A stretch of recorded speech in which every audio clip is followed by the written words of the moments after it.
Recording. You have to behave now.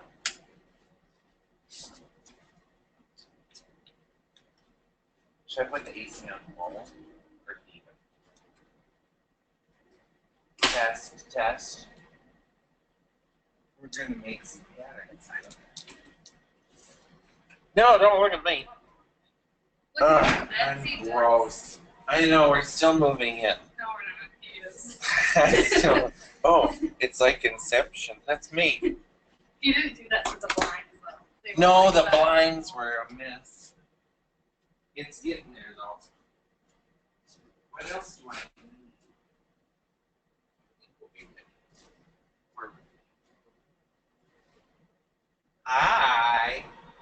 I just sent a few of you that signed up later the pages that we're working from, but I think everybody's got the book already, so print it out if you don't have the book, and you can print while you listen.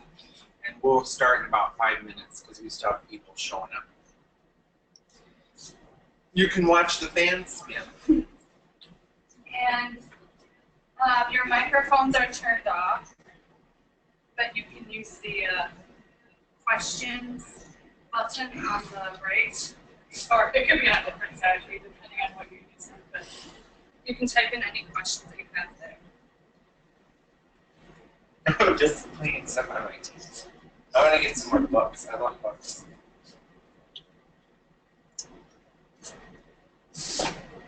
Let's see. This book. Also, these books. And the Janet Arnold book. That Matthew didn't get.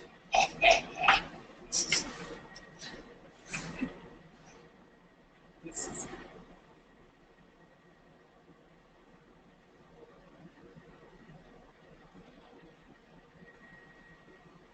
it's nice having everything in the same spot.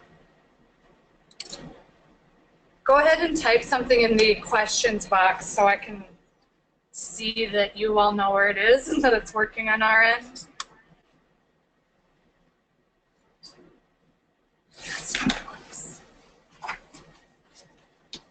It's Sunday. We're going to be laid back.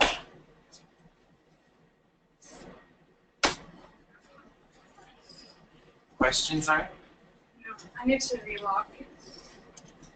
As you.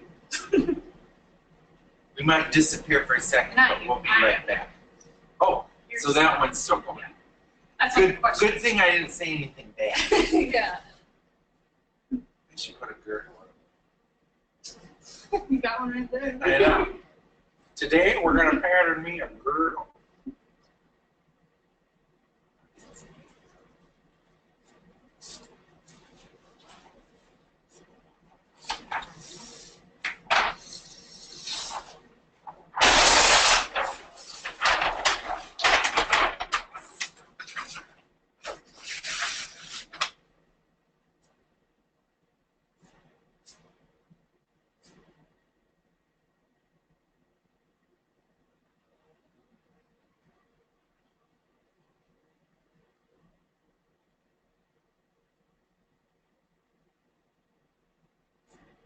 Of course, our computer just had an update seconds before we got started this morning, so we're kind of close.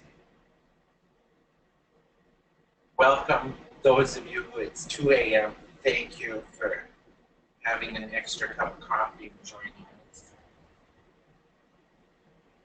I like to say I just spend the whole time looking at myself on the screen. They all know. I know. Okay, now I see it. We'll still wait about 2 more minutes, and then I'll give you my spiel, and we'll get going. It's midnight for Penny. She's It gonna stay is? with us Oh as my long as she gosh. can. It's the New Zealand people that it's even later. Hang in there, but you'll get the recording. And then anybody, I think everybody got the recording for this except maybe like 3 of you. And we have some people in Florida. Oh, Florida, if we lose you, where were there with you, Pattern Through the Storm, and you'll get the videos. And our friend who was in the center of it, in the Turks Island, she fared just fine. Yeah. Roof stayed on. They only lost 2 finches and a snake. Yeah, the donkey, the pony, the dogs. We're all fine. Are you cold? I might It's put gonna it, get hot. it's gonna get hot. Okay, I might. I'll get hot ones.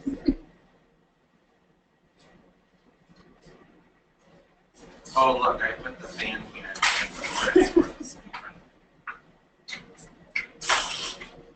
That'll get us. What materials will you need? Really, yeah, I think everybody that's taken it in the past, from what we've talked about after the class, I think everybody gets the most out of it by just like watching, because it's all written in the book, and you can go back and work along. And then, should we just start? How many people do we have? That was my like just starting discussion. I bet that's going to be everybody, because I know a couple of the New Zealanders were thinking they may just go through the names again. Go real slow.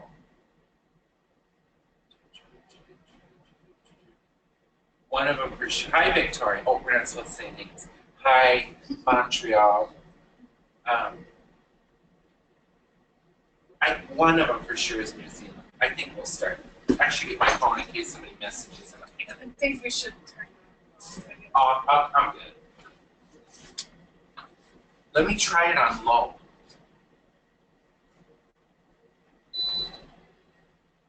It's not really any quieter, is it? We're just gonna sweat, you guys. That's all right. We'll do it because we love it. Okay, I think we can start because nobody's chimed in that they're having trouble. I just got my shirt out of the dryer, so it's a little bit warm. Okay, we're ready. Good morning, or evening, or afternoon, or good tomorrow. Welcome to our big long day of patterning. This is my favorite subject of all subjects. And the reason why I love patterning so much is because you can make anything you want. And the more you play with patterning, the more you can adapt patterns you've already got, the more you can alter patterns you already have, the better things will fit.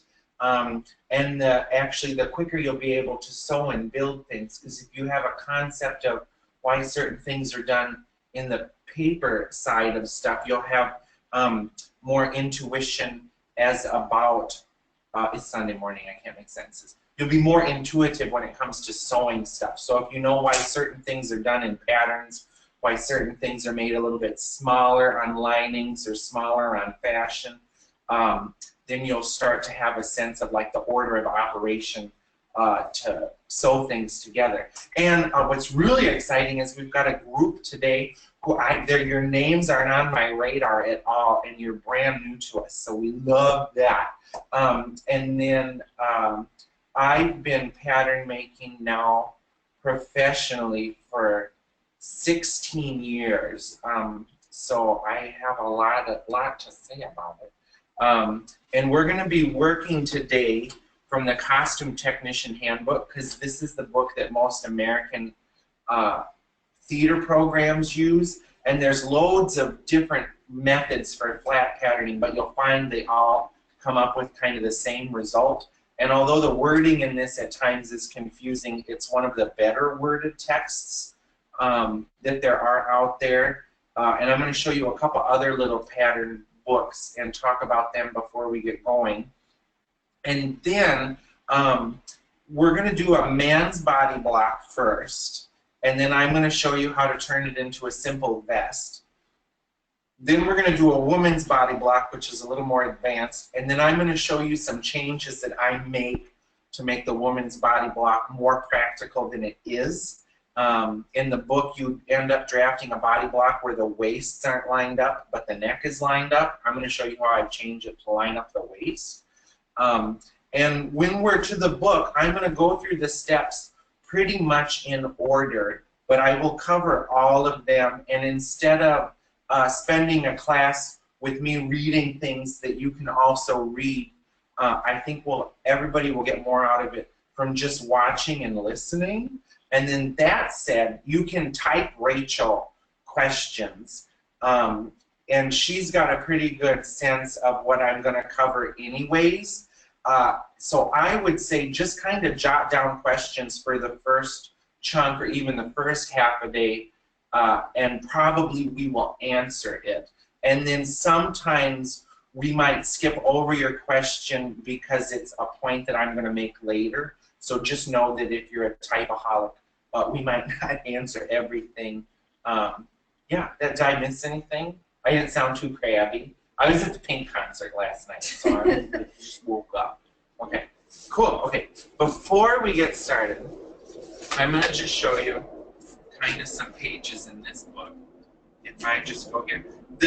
So this costume technician book has all sorts of stuff in it, and my babysitter from when I was a kid is in the craft section. It has a really, really good measurement sheet for men and women, and before the measurement sheet, there's a couple pages of descriptions as to why you take measurements in certain places. On page 100. On page, yeah, I'm looking at page 100 on the female, and the male is page 99. And it's a really good one if you're making something for somebody and you've got to send them off measurements. They need to send you measurements. This is a good one because it kind of helps. It helps them find where stuff is, and you can even send them the description pages. Now on measurements, right? You're going to have a successful pattern if you have successful measurements. We're here so familiar. We're real familiar with making all different sizes of bodies, but especially ballerinas. And when we get ballerina girl or boy measurements, right away all of us like psychically can tell if somebody measured something wrong based on the other measurements. So I always tell people, don't assume that what your client has sent you is right, and you start to get a sense for like, if her chest and bust and height are this is about how far apart her nipples are, this is about how big their shoulder are, because you'll get some weird stuff. So it's like one of those things where you like half trust what they send you, and then you start to build up a bank of information yourself, and you'll hear me a dozen times today say split the difference. Like if I think somebody's shoulder is probably 5 and they've told me it's 3, if I draft a 4-inch shoulder, it's going to need to move one way a little or the other way a little, but it's not going to be completely crooked. So hopefully that makes sense. I didn't yell at the concert last night, but I'm still waking up. Then as we work through this, we're going to be making what's called a body block. So like page 112, 113, 14, in there is the women's block, and then the men's block. Maybe what page is the men's block? We're going to make a woman's block. And is there one for a man's? Yeah, men's body block. Starts on page 126, and it's much, much simpler. So we're going to start with the man's body block.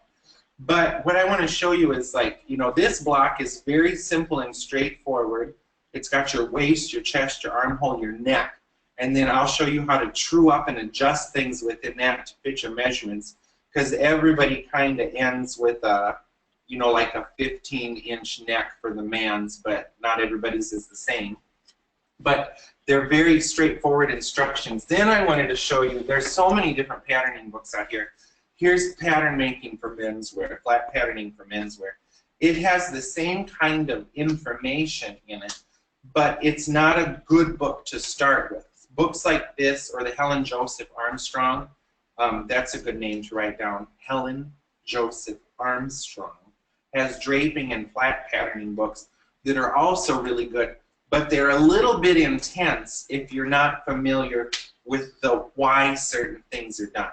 So after you putz a little bit with the costume technician handbook, some of these really complicated random things will start to make more sense.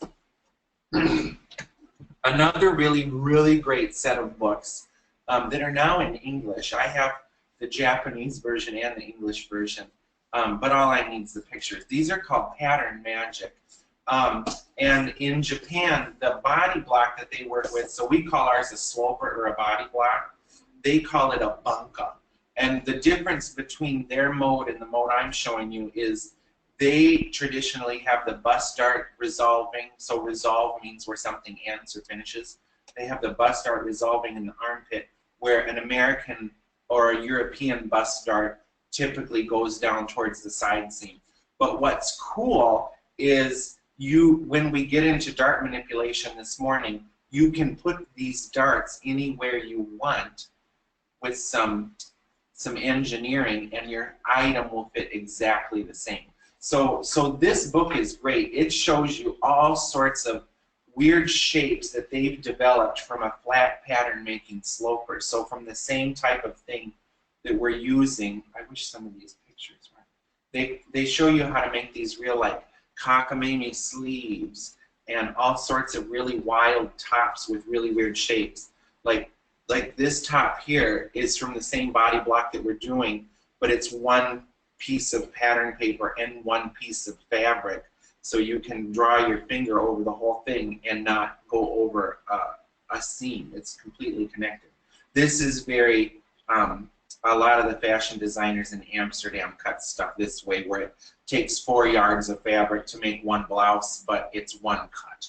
So that kind of stuff is really cool. So they have Pattern Magic 1 now in English, Pattern Magic 2 now in English. Then they just came out with the same mode of stuff for stretch, showing you how to make weird fitted shapes in stretch fabric, like weird cowls and shrugs and wacky t-shirts for when you need, you know, a hip-hop nun costume. So these are all very good books, also Pattern Magic. But it's the same, we're covering the same principles. Then another great set of books are the Janet Arnold Patterning Through History books. Now, you've got, if you're into theatrical patterning, you've got to learn modern body blocking, because the problem is loads of pattern makers will draft something from these books and they give you an inch scale. So like you get these really complicated instructions to enlarge this and cut it out. But the problem is this woman's waist was 17 inches and she was 5'3", so back then she was tall. And they just don't fit modern silhouettes, but what's really handy about them is you can look at a dress with a really complicated muscle. Then you can just look flat what they did, and you'll get an understanding for what shapes make what. And you'll also start to understand the importance of bias and how bias is a friend and a foe. So again, these are the Janet Arnold books. Not great for modern bodies. I don't know anybody who would fit this. Definitely not me and Rachel. The sleeves would be too short. We adapted. Yeah, Rachel made a Christmas Carol. But it was like 5'1" or something. Yeah, the pattern she started with was 5'1", and she's definitely not 5'1". But it's great just to look at, you know, what are the pattern pieces for a leg of mutton or a leg of lamb sleeve, and then how do you take the sleeve block that we're using today and do that? And we'll show you some of that too. So let me start the books up. And we are going to start on page 126, drawing a basic male body block. And then we're going to draw a female body block. And after we do the female body block, I'm going to show you how I made this pattern for this tightrope walking costume. So I'm going to show you how we made this bodice pattern. And before we do that bodice, I'm going to show you some adjustments for the more basic drafting. This is an elf costume. This is my Christmas elf costume that will come back this year. I'm going to show you how we took care of this sleeve, how we take the basic body block and make a sleeve with fullness and a cuff. And I'm also going to show, sleeve block. We're going to use a sleeve block. Then I'm also going to show you, this is from the man's body block, but I wanted it to shrink my waist. So I actually built a corset into this tunic or doublet, whatever you want to call it. So I'm also going to show you how you can adjust someone's shape. So a good designer and a good pattern maker will also use their pattern to change the shape of somebody's body. You can push somebody's boobs up if they're low. You can make somebody's waist just a hair smaller at the part where you can squish it in and they won't notice. I have really, really long legs that my hip bone's right there, so I have freakishly long legs. My ribs actually go into my hips. And it looks dumb if I cut stuff to my anatomy. So this top I actually cut to lower my waist and put my waist where it looked better in relationship to my legs. I look good dressed up in goofy costumes, but not, you know, in a shirt and jeans. So we can't find jeans long enough. I can't find jeans long enough. Nothing. So we're going to use, I have our man's dress form right here. And we're going to use the measurements off of him to draft our man's body block. And then I'm going to show you how we make just a really basic vest. Rachel picked this vest up on Friday. So let's get started. I usually just skip over the men's, but I think we're going to get through a lot today. So the men's is like wetting your feet, getting ready for the women. So we are going to start with, here's another good warning. A lot of people use pattern paper that's got blue dots all over it. And they start their body blocks with blue dots. Nothing ever fits. The problem is it's made in China, and they're not an inch apart. They look like those blue dots are an inch apart, but if you measure 20 inches, you'll find out that it's like 19 and a half. So if you use the blue dotted paper, check it. There's some companies that make it that it is an inch, and there's some companies that make it that's not an inch. Just like we all saw with the new Chinese measuring tapes that are like 1 inch and 1/8 per inch. So, I'm going to have a sip of water. There goes the train. We're by all of the trains now with the new shop. Okay. Actually, you know what? To make our, our dress form's a 38, so we might just use the measurements right out of the book. For this first one, we're not going to stray from the measurements in the book. So if you look at page 126, these are the measurements I'm going to work from. A 38-inch chest, a 33-inch waist, and I like to have people put their hands on their hip and bend to the side, and where they bend is where I like to consider their natural waist. Then we're going to measure 17 inches is their back neck to waist, and that's that little bump like right between your shoulders, or like where a pearl necklace would lie, from there down to the same part of their waist. Then actually put, show me on me, I want to show everybody where the front width is. So this is an important one too. The front width is above, so if you look on the measurement pages, there's my nipple. It's not, some people measure it from the nipple to the side to the armpit, and that's all, that's your chest, the fullest part of your chest. The front width is higher up, and what it does is it helps us figure out how far over the armhole is. Now my sloppy H&M shirt, the armhole is a little bit, the seam where my sleeve joins is a little bit too far over, and that's why I'm getting, you see these are called constraint wrinkles. So I've got constraint wrinkles here because my armhole isn't in the right spot. This armhole, if it were cut in more, would allow this diagonal wrinkle to go away.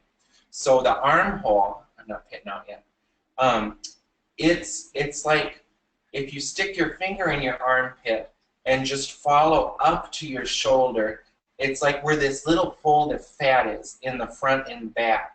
It's like where that crease is, and from across that, that's your front width. And when I make stuff for men or theater or ballet, I often will have them put their arms kind of forward. And what I do first is I measure their across front just where it looks like it is. But then if I know the guys are going to be hoisting girls, I'll cut the armhole forward just a little bit to avoid some of this weird wrinkly stuff, but then you have to compensate it in your sleeve cap. And then the back width is, if you could, from where we measured the front width, if you can cut me across, like in the movie Ghost Ship, then it's from the same point across the back. Did you see Ghost Ship? A wire snaps on deck and everybody gets sliced in two. But a little girl who was too short, just her bow went off of her hair. I don't. No, it's a good movie. It's a good movie. Okay, so let's get going. Okay, so the first thing it wants us to do is figure out how big our waist dart is. So that's the vertical dart that goes from the waist up into the block. And the woman's has a bust dart, so the man's is a little bit easier. So the waist dart, we are going to figure by figuring the difference between our chest and waist. So our waist is 33 and our chest is 38, so it's 5 inches different. So I'm going to just put a note on the side of my paper that my waist dart, my WD, is a ½ an inch. Use lots of shorthand when you can. Let's see. So then it goes on in the next column. Now we're going to figure out the other measurements that we need. So step A, point A is the width of the waist dart, which we just figured. Then we need to know half of the chest. So our chest is 38, so half of our chest is 19. Then we need to know a quarter of the back neck to waist. And I don't know what a quarter of 17 is, so I'm going to divide that. 4 1/4. Then we need to know half of our front width, because we're just making half of the body block. So it has our front width is 15, so our front width on our pattern is going to be 7 1/2. And then we need to know half of our back width is 16, so 8 inches is going to be half of our back width. Then we need to know a quarter of the waist, so I'm going to take 33 times 0.25, 8 1/4 is a quarter of our waist. And then we need to know, half of our back width, which I already did. Half of our back width is 8, because our back width is 16. Now, there's a whole bunch of different ways you can deal with ease. So if these are my dude's measurements here, 38 chest, 33 waist, and I just go for it, it's going to fit him like a glove, which sometimes you want stuff to fit like a glove. Now, if I was making a tunic for a dancer, I might add 2 inches to the chest and 1 inch to the waist so that I've got somewhere to mold stuff in a little bit.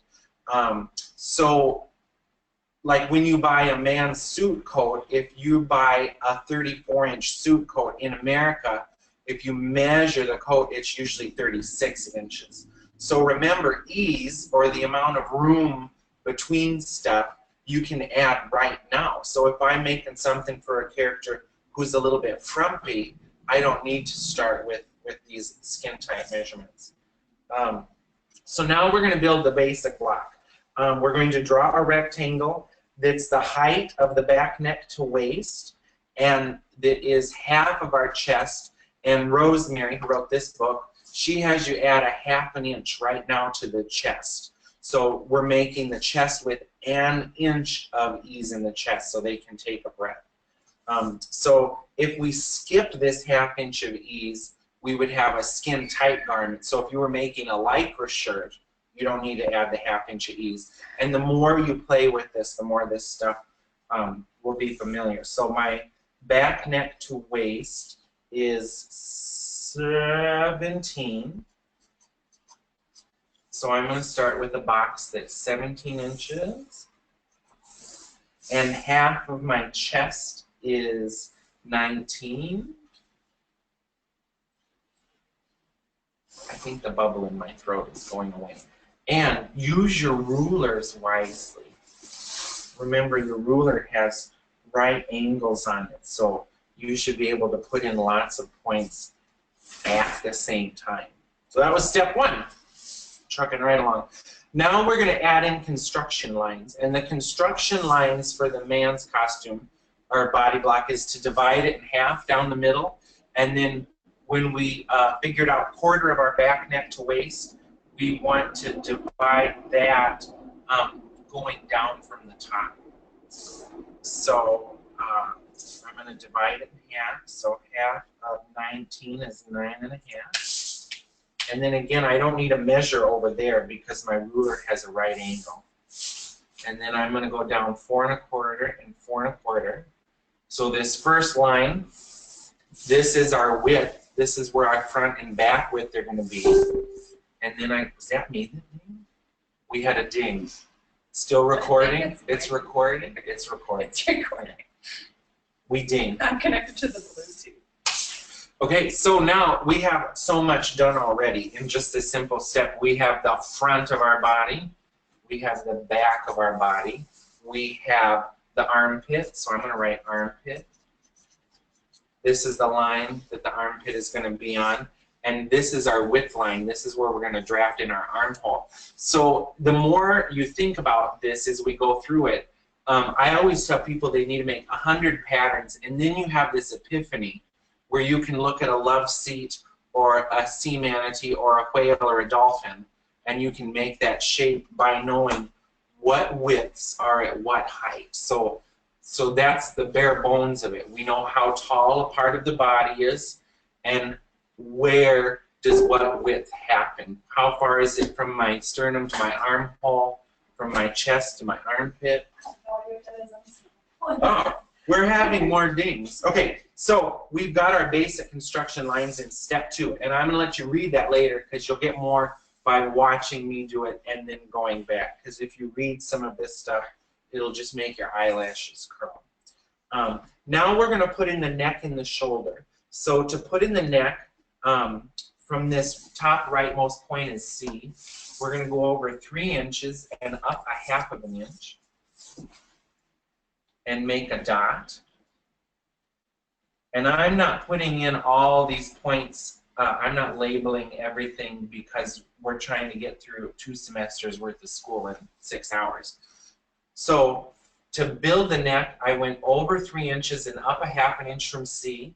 Then I went down 2.5 inches, and I just made a right angle. And the great thing is all of this stuff is pictured in the diagram in the book. So anytime there's a point, it's better than trying to overthink it to just find out where that point is on the picture. And then you go, oh yeah, I get it. So that's how we're going to put in our neck. And then we are going to draw in a curve connecting the top and bottom of this angle. So I'm going to grab the curve ruler. Now, this is going to make about a 14-inch neck. So in a minute, we'll talk about some other stuff. So we've got our neck in. Moving right along. Now we're going to put in the front shoulder. And this is a weird just because measurement. From this top line on the front, I'm going to go down 1 3/8 and make a line. That's where my shoulder is going to fall to. So I'm going to go from the top of my neck and angle until I hit that line. And my shoulder is it not listed in the pages? Chest, waist, back, neck to waist. Neck to shoulder, 5.5 inches. So to put in the neck to shoulder, I'm putting the 0 of my ruler at the top of the neck, and I just bend my ruler until his shoulder measurement hits this line, this just because line. So I'm going to go down 5.5 inches, and there we go. We have a neck and a shoulder already. Now we're going to make the front armhole. So the front is the right side of my piece of paper, and I am going to use what measurements I know we took. We took a front width, and that's going to help me put in my front armhole here. So my front width was 15, so half of that is 7.5.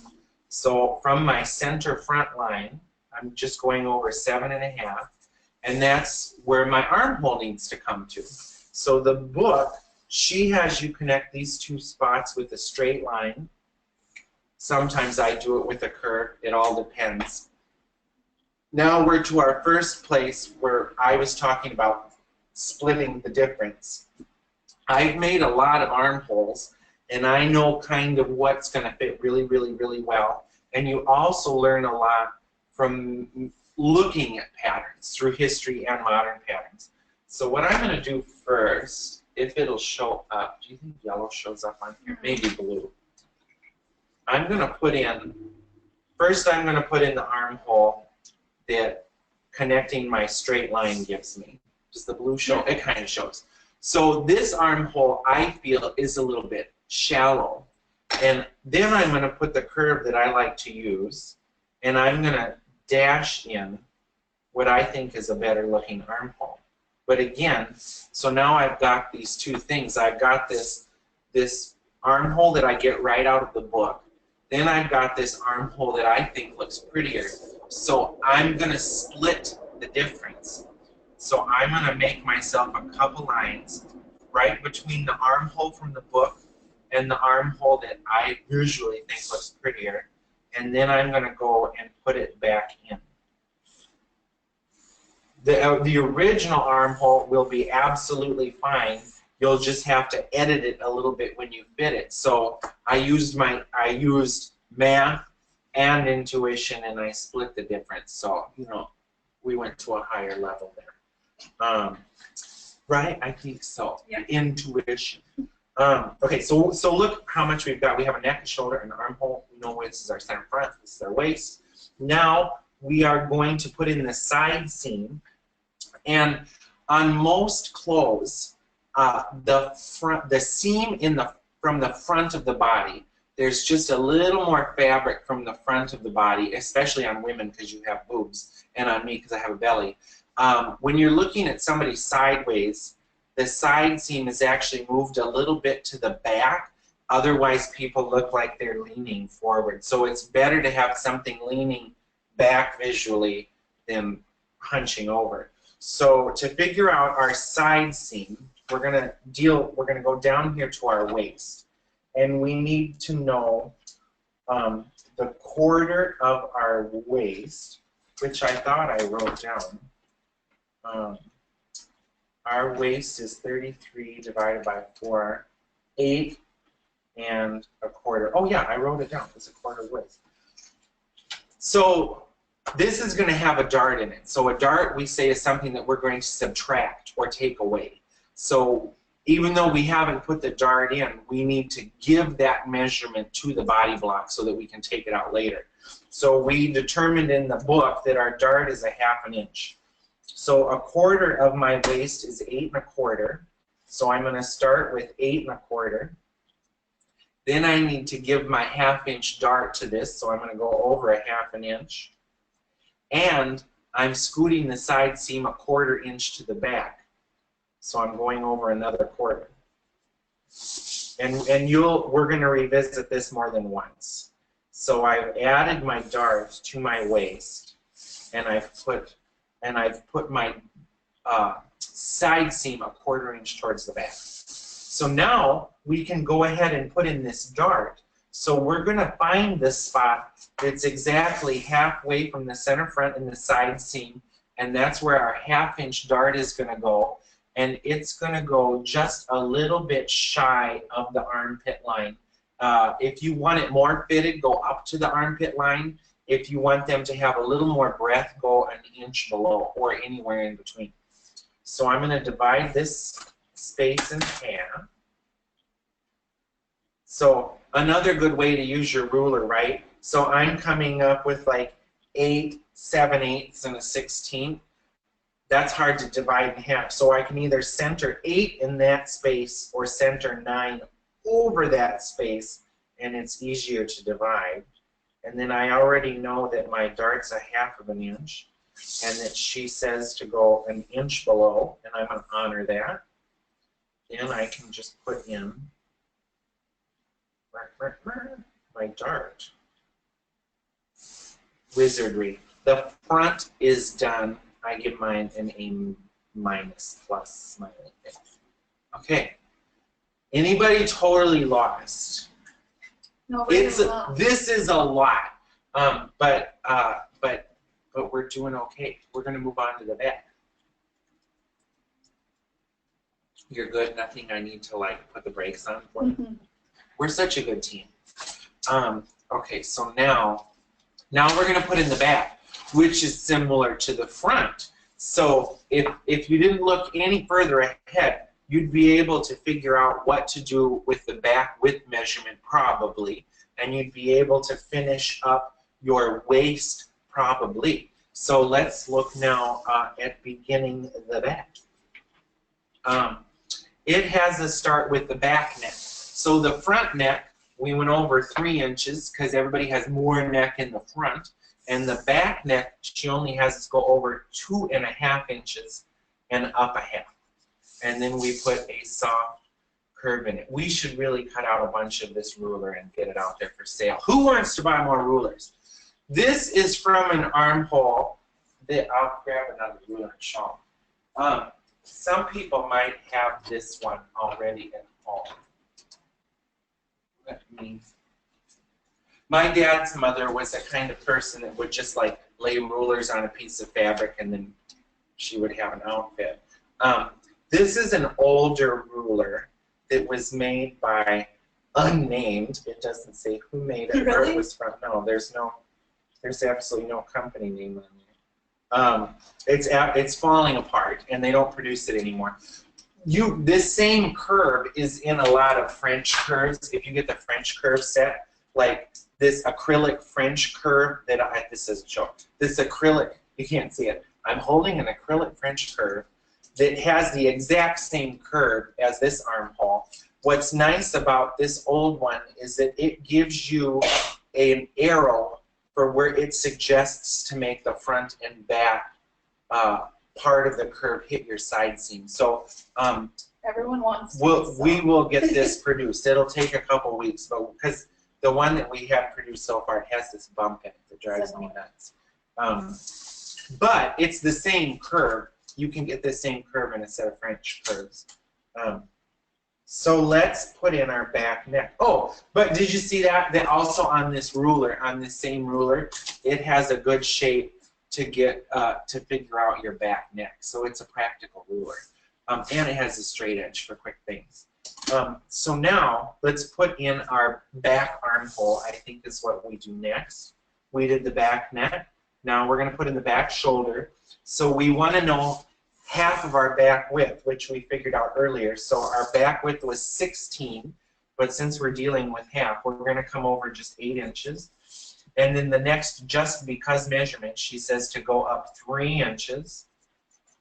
And this now, this 3-inch up dot, this is how we figure out the slope of our back shoulder. And if you look at Vogue patterns as opposed to a bird pattern, Vogue patterns, or especially even older patterns, have just a little bit of finesse in them that makes them fit better. And this is a finessey thing.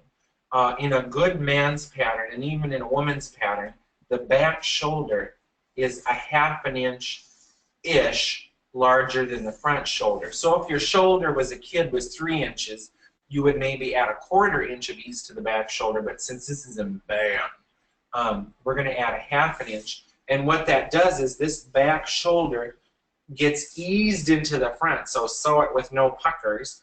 Another thing, anybody that's taken sewing with me, that's another reason why we don't add seam allowance to stuff, because we want to know that these 2 points exactly match those 2 points. We don't care about what's going on in the seam.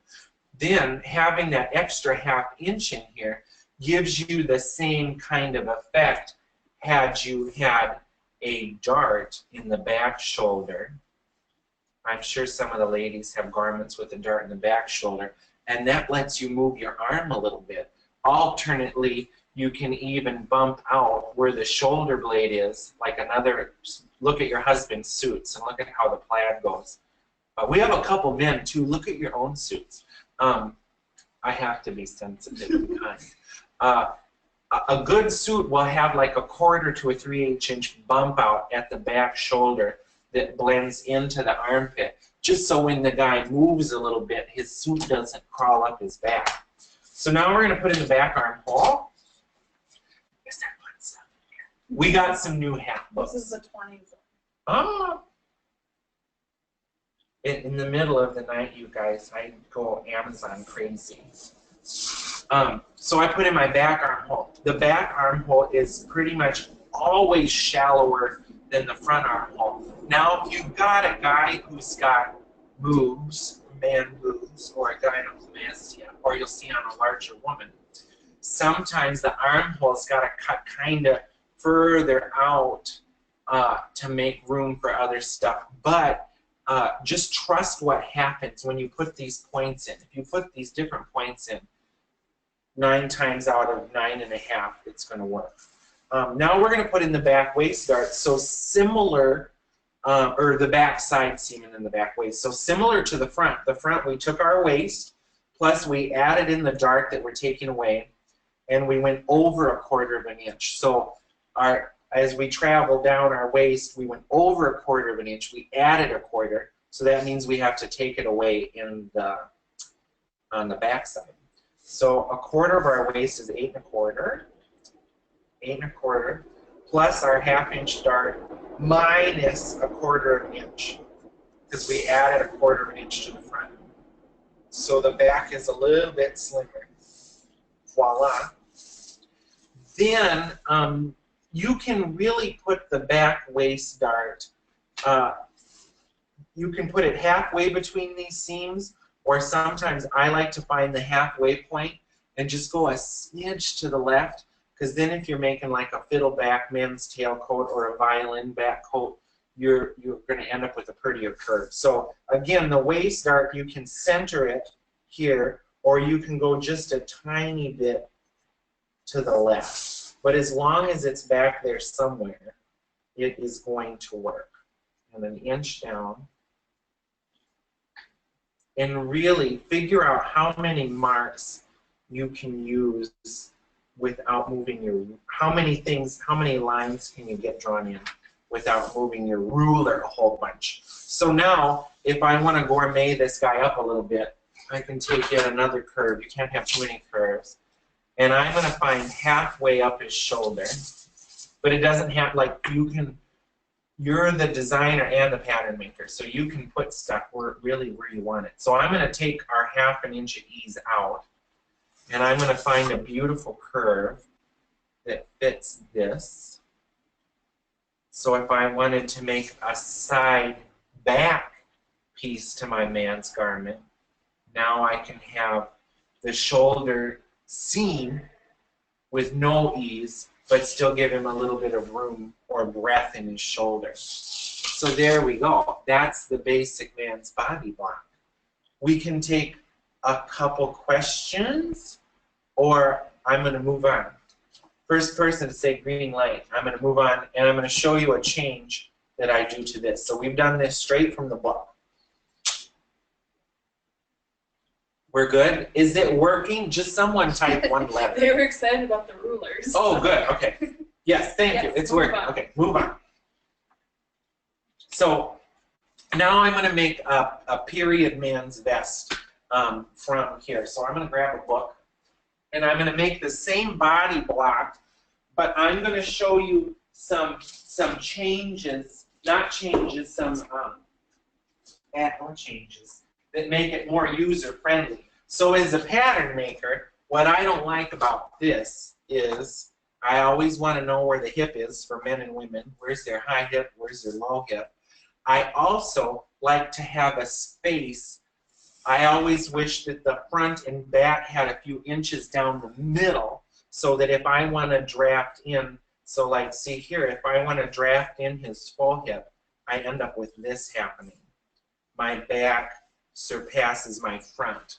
So if I was drafting in a hip, my front ends up like this, my back ends up like that, and I've got to get tracing paper, a tracing wheel, and trace off one or the other. So I'm going to show you an adjustment now that you've mastered this that you can make for the men and the women.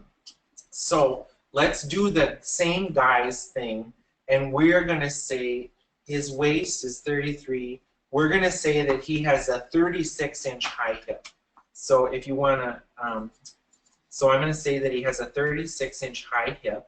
So that's a circumference. That's a distance around.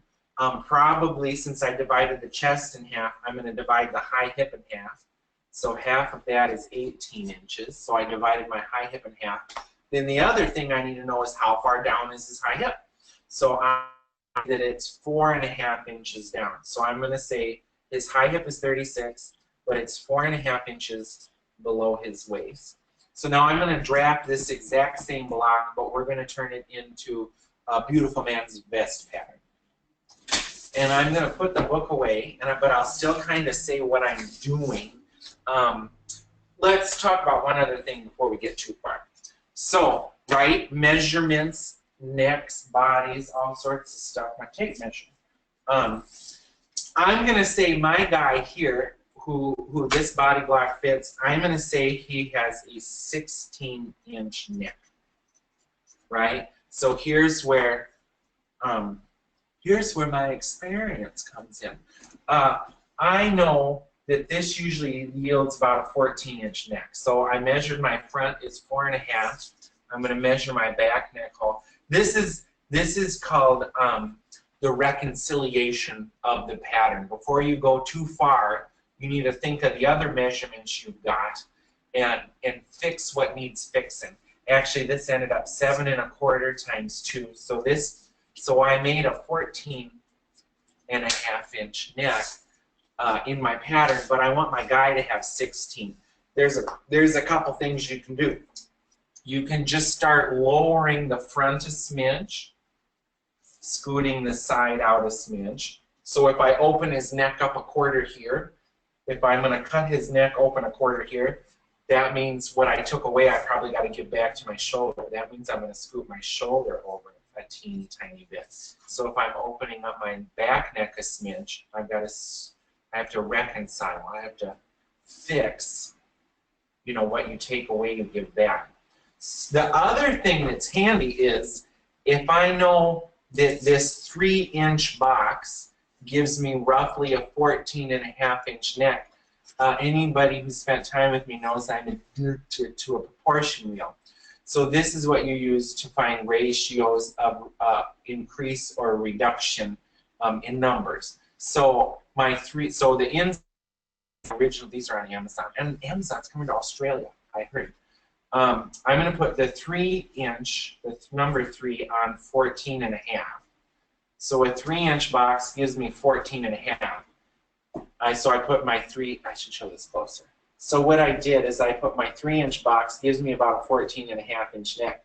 If I want a 16-inch neck, I can see that my box needs to actually be 3 1/4 and a 16th. So 3 3/16, and my 2.5-inch box, so let me write that down. So I'm going to say 3 1/4 for my front neck box. Then 2.5 for my back neck. Remember we had a back neck. 2.5 gives me a 14.5-inch neck, but I want 16. I need 2 3/4. So I'm going to make those changes right now to this and see if that works. So I've gone over 2 3/4 now instead of 2.5. So I'm making my back neck a little bit bigger, and I'm going to make my front neck a little bit bigger. So now when I measure this sucker, it's going to be really close to 16. Now, this method too assumes you're just going to make this and hopefully have a fitting. We like to have a fitting with everything. That's like 5 1/4. Oh my gosh, it's perfectly 16 inches. So I used this to help me find what my larger neck was. So if my guy had an 18-inch neck or a 12-inch neck, I can figure out what the size of this box needs to be by knowing just one, is it the mean, one common, one consistent thing. Somebody will tell me the right word. So by knowing one, I can figure out all. Oh, it does sound like Sunday stuff. Okay, so now I'm going to make a man's vest using the same measurements, but we're going to put a hip in. So my back neck to waist is the same. It is going to be 17 inches. Actually, instead of putting in the 1/2 inch of ease, I'm going to just add 1 inch all together. I'm going to add 2 inches to his chest. So instead of a 38-inch chest, I'm going to make this a 40-inch chest. So that's easier math. That's 10 inches for my front. So instead of dividing the chest in half, oh, I don't have enough paper. Let me flip my paper over. Start all over again. But I do want my measurements because I'm terrible at math. Look at that. It's like a TV cooking show. So instead of adding a 1/2 inch to get 1 inch of these, I'm going to just start with 40 inches so that he has 2 inches of room in his chest. And I'm going to leave a gap though. So I'm going to go up 17 inches, my back, neck to waist, and then I'm going to go over 10 because that's 1/4 of my chest. So instead of dividing this in half, I'm dividing our chest now into quarters. And then I want to leave like 3 inches between my front and back. So now this on the left side here, this is going to be my back. This section is a book about monkey fur. Monkey, read it. Rachel's going to read us about monkey fur. No, it's just saying that you can buy it and you use it for the edges of your hats. What this book was made in like 1912, so fanciful designs for ornaments. There you go. I mean, if I had some, I would use Monkey it. fur. That's sad. I know. I have a sweater. I got rid of it. Somebody gave me a sweater that had genuine pearls on it. It had real pearls, and it had cut glass rhinestones all over it, and this beautiful fur built into the neck. And what I thought was a rabbit paw, we later discovered that it was a cat. This person had had their cat peeled and turned into the yoke of her sweater. Yeah, kind of gross. I don't know, but the pearls were worth something. So we figured out earlier to get the neck we want that we actually need 2 3/4 instead of 2 1/2. So see, look, I'm just working across the page now. I'm not going in order of the book. I'm just going willy-nilly. 4 1/4 is 1/4 of my back, neck to waist. So I'm going to just plug that in now. My back, my front, that's my front width and back width lines. Here's my armpit line. 1/2 of my back width is 8, so I'm going to just put in the shoulder. See, I'm not in order of the book at all. Our shoulder was 5, so I'm going over 5 1/2. I'm going to kind of connect that with a straight line. I'm going to put in the armhole that math gives us, the book gives us, but then I'm going to split the difference. So my armhole, I think, should be there. So I'm going to round it just a smidge. Again, if you do just what the book says, you're going to be totally fine. 1/4 of our waist is 8 1/4. And then we're going to add our 1/2 inch dart, 8 3/4. We're going to minus 1/4 so that the side seam sweeps to the back a little bit. Then we're going to put a dart in here. And I'm going to put this dart a whole inch further to the left for my style. So when you're a designer and a pattern maker, you can really go to town because you can start to put style into stuff as you're working through it. I hope that makes sense. It makes sense to me. Pattern to your design. Now we're going to put the front in. So instead of 3 inches over, we're going to go over 3 1/4 because my neck is bigger than the book gives me. And 3 1/4. And you can put that box in, but since I already know what I've got to do, I'm going to just put my neck in. I'm going to come down 1 inch 3/8 as a just because measurement. My front shoulder is 5. 1, 2, 3, 4, 5. My front width is 7 1/2, so 1/2 of my front width is 7 1/2. This is what the book says, right? This is where I think it should be. So I'm going to mark out. And when in doubt, go with what the book says. Now let's put in our front waist. Half of our waist, a quarter of our waist is 8 1/4, plus a 1/2 inch, plus the quarter that we're scooting the side seam over. We're going to put that in. Now we're going to divide this in half. 1/2 of 9 is 4 1/2. I'm going to put in this dart. Now what's different here, right? We still have the front, the back, and all these other identifiable spots. Now we're going to put a hip in. So here's where you can just cut the reins and pattern anything you want. I'm saying that my high hip is 4 1/2 inches down. So we're going to put in a high hip for this. We'll go down 4 1/2 inches. So we're just making our original boxes now longer. And probably something that I need to do is divide my high hip into 4. So we're saying my high hip is 36, so a quarter of that is 9. And I don't want this to be super tight in the hip, so I'm actually going to say like 9 1/8. So I'm going to make, so if I add an 1/8 in 1, 2, 3, 4 places, it gives me another 1/2 inch, so I have a little bit of ease in the hip. Now we have to deal with these darts. Here's where we got trouble and where we just have to use our brain and guess with things we've seen before. On a lady's pattern, if she has a fisheye dart or a French dart where it doesn't end in a seam, where it's in between a pattern piece or a garment piece, it's usually the same amount below the waist as it is above the waist. So I'm going to do that. I'm going to see how tall that dart is. It's about 7 3/4 inches. So I'm running off my paper, but I'm going to say that this dart is the same height. So see, I put a dot at my table. So I've mirrored this dart down. Now, this dot is my pivot point. So that puts in the perfect, that finishes this dart perfectly if it's going down to this high hip. Now the back, people have butts usually, so the back dart of a garment usually only goes to the high hip. So I'm going to do the same thing. I'm going to put my back dart only to the high hip.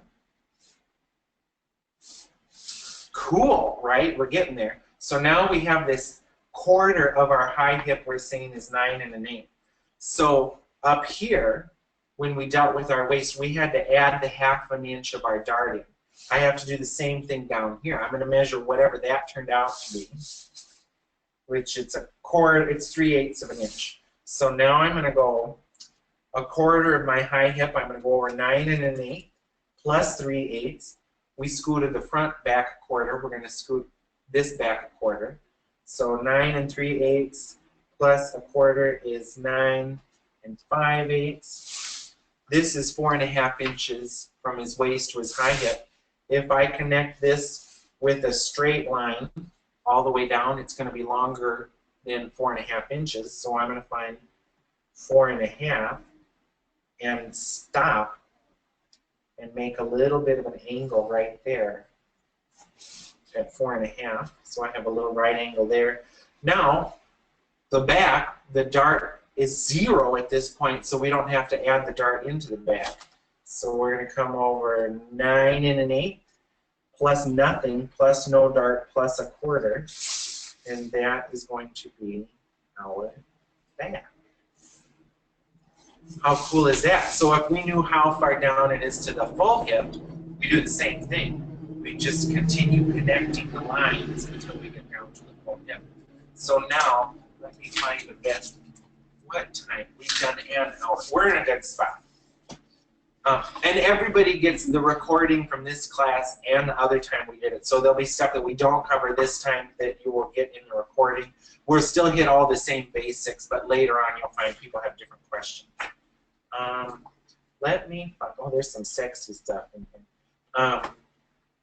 I'm going to just bang out this vest from 1760. It's got a sweep at the waist. It opens, it breaks open over his crotch.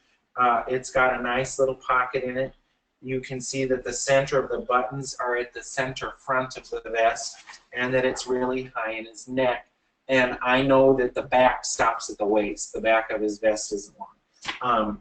The other thing I know about having worn vests, seam vests, bought vests, and sewn vests is the armhole of a vest is more open than the armhole of the coat. So the first thing we're going to do to make our vest is make the armhole a little bit roomier.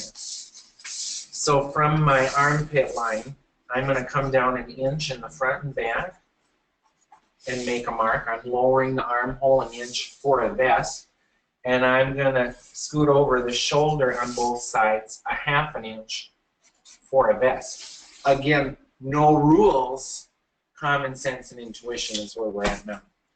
So I'm going to put my ruler back on there. Done with those lines.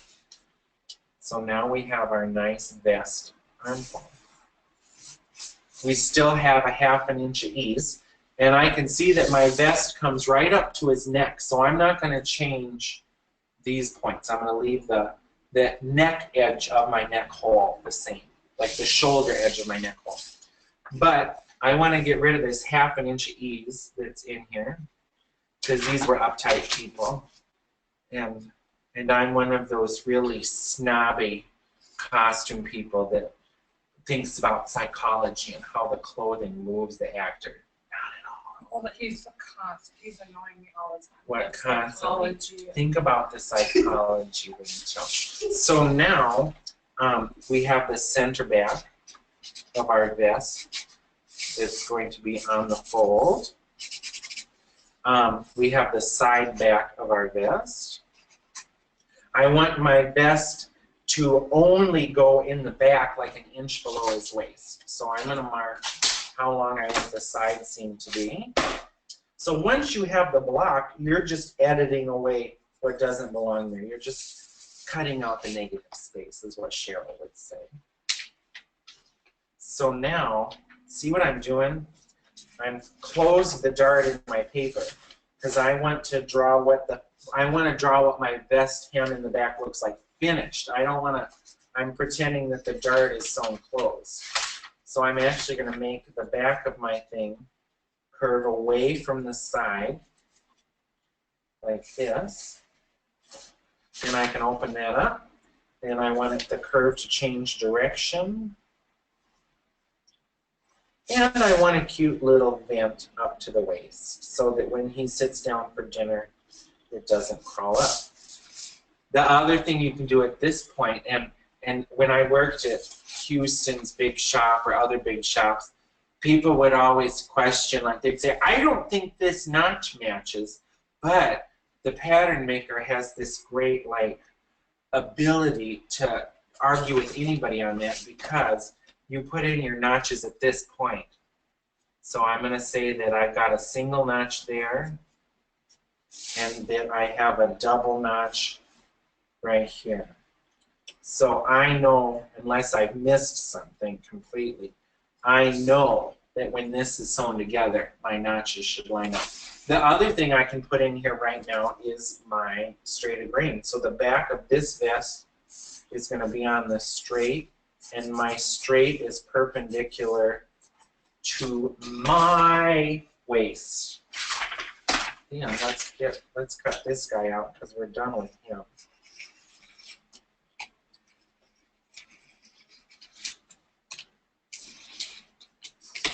What? Watching me cut? Oh, looking at the back of my head. Is there some useful stuff? It's just funny because it's old. Like that we should be wearing harem turbans for dressy afternoons and evening wear for winter. Yeah, I'm good with the harem turban. Machine embroidery. The big cities do this. Ooh. You know, send stuff away. So cool, look at that. We have a vest pattern. The back's on a fold, we have a side back. Now if you want to get real fancy, make two out of these out of lining, or you may have seen vests where there's a fashion fabric facing and the armhole and the neck. Or you could do it the type that we call a saddle. So if I want to make a fancy facing in my lining, I'm going to just lay my pattern pieces together and draw in what is going to become my fancy facing. Does that kind of make sense what I did? So this curved line I just put in, you could make the back of your vest in fashion or lining, whatever you want. But then if you want to face the armhole and the neck edge, you can just decide where you want to face it. So I've just drawn in this serpentine facing. So this would be interfaced fashion, the bottom would be lining. And you can see too, I also put in a notch right now for where my lining joins my facing. So, and you also want to be careful not to over notch stuff, because if you have a billion notches then it gets confusing. So now let's deal with the front. The front of my vest actually is coming below his high hip, probably down to the full part of his hip. So I actually need a little bit more paper. So I'm going to just tape on some more paper in my front.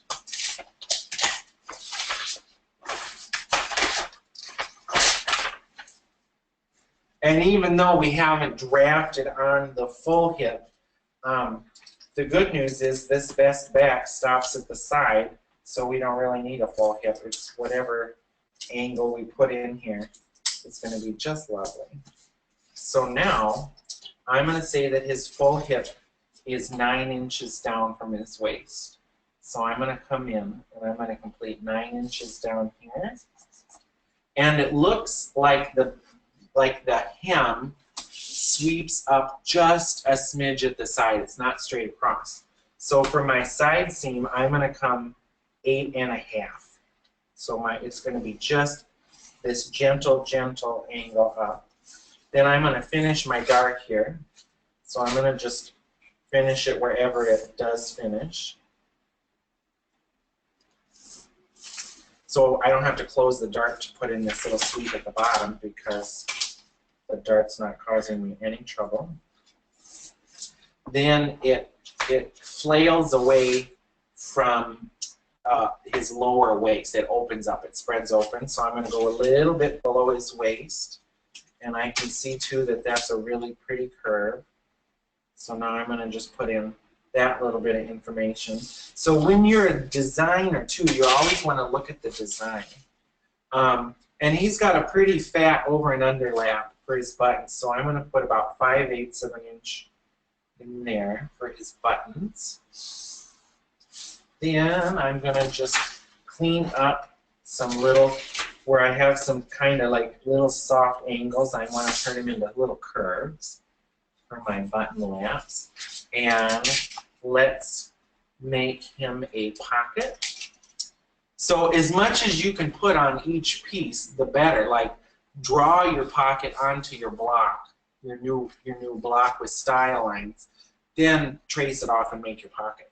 So his pocket is below his waist, and it angles up the same as the hem does. So I'm going to close my dart, because the dart's going to be closed when you put your pocket on, right? Then I'm going to match kind of the hemline. So I'm looking at the hem of my vest. I'm kind of splitting the difference because I put a soft curve in there. And now I'm going to draw in the top of my pocket. So it's kind of like sketching. You're like sketching and then committing to it. So I'm kind of going to say my pocket is there. That is 7 inches long. And it's got these fun little bumps in it. So we're going to say that this goes down to there. This goes down to there. So I'm just doodling in some stuff. I want to bump down the middle. Whoop. Then I can go ahead and put this kind of mumbo jumbo in. And then put this mumbo jumbo. And the reason I'm putting it on here is I want to kind of look at it and see if I like it. And then I can take this and retrace it with a tracing wheel. Hopefully everybody's got a good, legit tracing wheel. Get the kind with sharp blood-making spikes instead of the Dritz or Clover ones that they have at the fabric store. This is from Richard the Thread or Amazon. Sometimes it's listed as a Ponce wheel, Ponce, I think. So now, let's cut this out. So you saw I added, I have my center front, but then I needed to add an over and underlap for my buttons. Now this, I will actually make a facing and a lining for you also. Okay, so we've got a best front, a beautiful side front. See, we're going to have this nice little kick in the lining here. And we have a back. It's a vest from 1706. Let's make the front have a facing and a lining. So also on here, I like to keep as much information on here as I can. I'm going to say my facing is 4 inches and 3.5 inches wide. So I'm just kind of penciling in a facing, the idea of my facing. And I want the facing to go around to the hem too, because it's just going to look better when the wind catches him when he's eating macarons. And I want my facing to have some nice curves in it.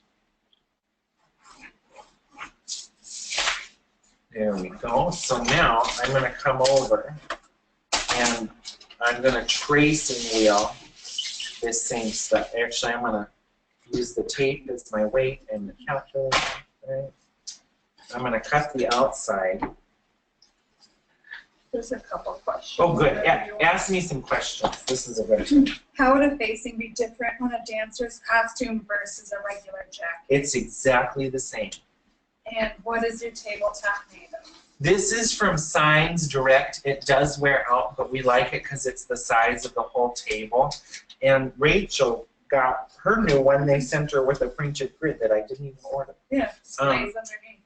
You know, they peter out about the same as the green mats. I think when you cut a lot, you put a green mat down, right? If it's something repetitive. Yeah, if you're cutting over and over in the same spot. But this one's a few years old and it still does peter. Next question. Those are the two. Oh, okay. Yeah, so like facings and not facings, that's all completely up to you. So now I'm transferring this line that I said is going to be my facing. I need to know where that is. And I also need to know, so my dart is happening into the facing. So let me pencil, let me Sharpie in the dart. And I like to always know where the waist is on any pattern piece, so I'm going to draw in the waist too. So let's put in now, there's our waist. Here is our dart. So the dart is hidden in the facing, but I'm going to show you something cool. Then we've got this nice curve going on here. I have a message. Joanne's buy two Berta patterns, get 150% off regular price. Could you show the inside of the sample jacket to picture the facing? Oh, that, yeah, I'll show you the facing on the jacket because that vest we made without a facing. Because you can do either. So I drew on my facing. I'm going to put a single notch at the curve because that's a tricky spot to line up. And I'm going to put a notch on this curve.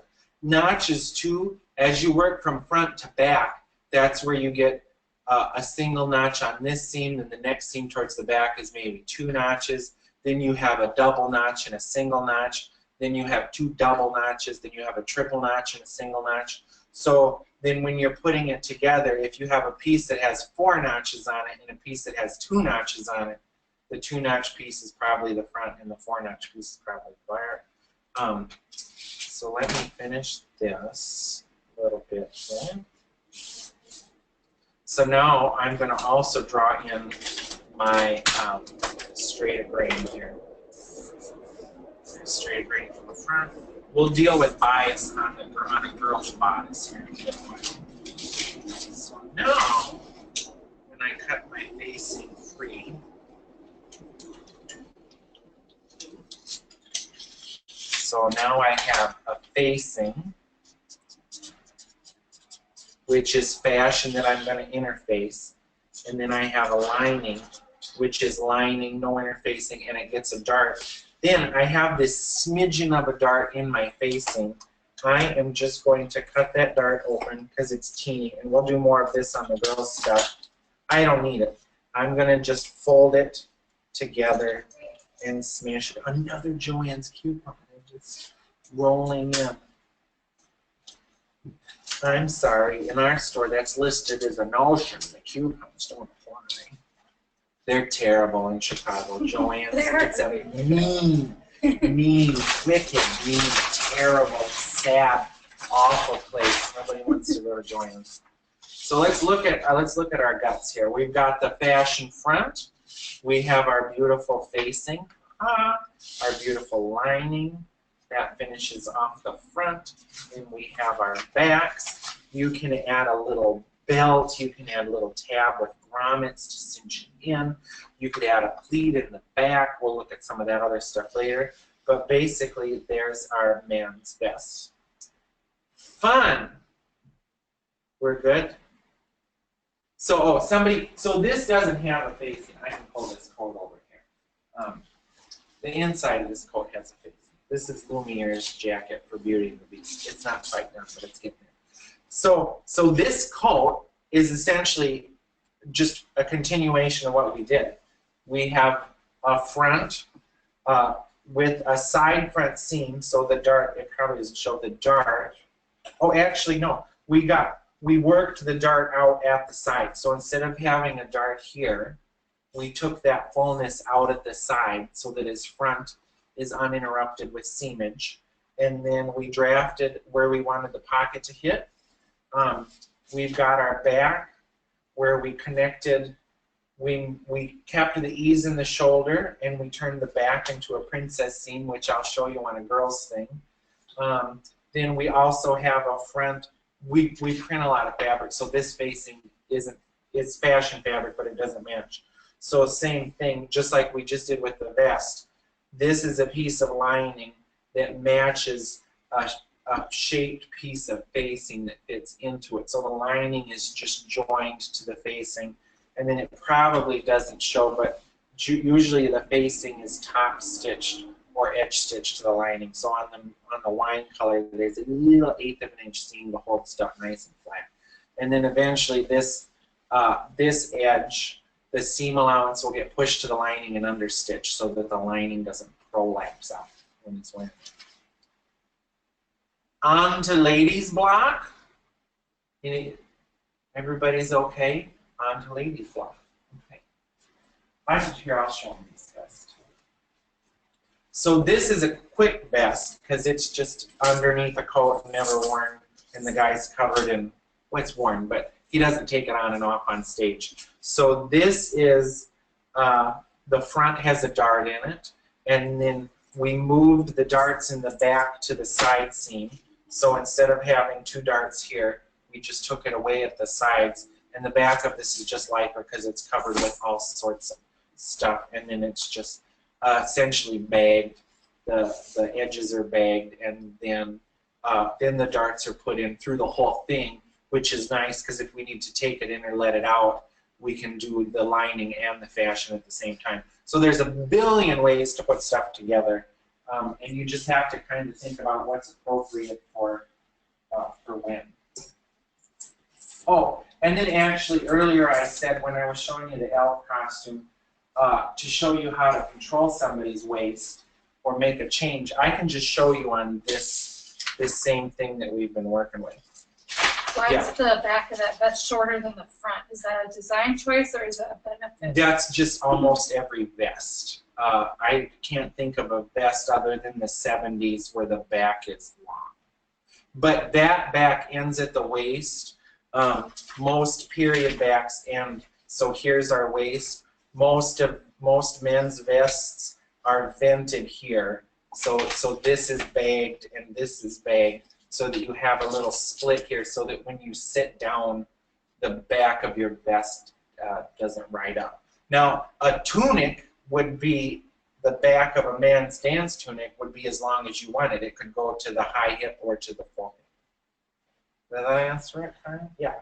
So the best, you need to look at loads of patterns too. And what's fun, you know, when you watch shows like Project Runway, which is a train wreck this year, or runway and catwalk shows, all anybody is doing is hunting through history and recycling stuff. Look, so this is actually, this is comparing the construction and lines of a man's court coat from the 1800s has evolved into like the smoking jacket from the Buddy Holly.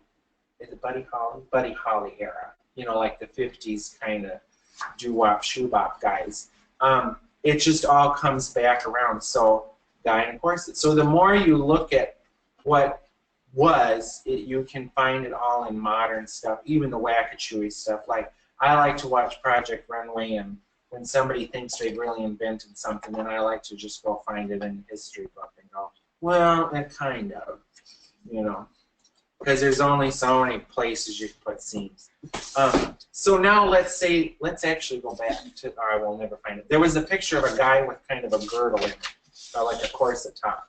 So let's say now that I wanted to turn what I got here into a corset for our dress form to make him skinnier. All I'm going to do is, this is like totally Julia Child. We're going to zip off the front because it doesn't need an over and under layer. Right? I am going to put the neckline of my man corset in here. So we're going to make it have kind of a skinny strap. So I'm going to leave the armhole the way it was and turn this into a strap. I'm going to zip this off. Don't need it. Not part of my design. Then I want there to be a few more seams. So right now I just have this original seam at our side front. I'm going to say it runs up here, like that. And then I want, so right now this just fits his body. And nothing is taken in. But I want this to be sexy, so let me put the hem in. It's going to point at the front and go up at the side. So I've got to close my dart. Before you draw over a dart, close it up. So now I'm going to draw in my hem. There's so many lines, I can't say anything. So now I've got my new hem for my corset, right? We're just turning the front of this into a corset. Look from the vest to this already. So now let's put in some more style because it needs some style. So I'm going to make a seam. So seams are just somewhere where you cut paper apart. They may take in the body, or they may follow a breast, or they might just be totally decorative. Right now, these two lines that I just drew are just decorative. They're not doing anything. But if I want to take this in at his waist and not at his ribs when it laces up in the back, I'm going to say we're going to take away 3 inches from his waist. Let's take away 4 inches from his waist because it's easier math in 4 locations. So we're taking away 4 inches from this man or woman's waist in 4 places. So 4 places is this side of the front, that side of the front, the back, and the back. So that only I'm taking away 1 inch from this part of the front.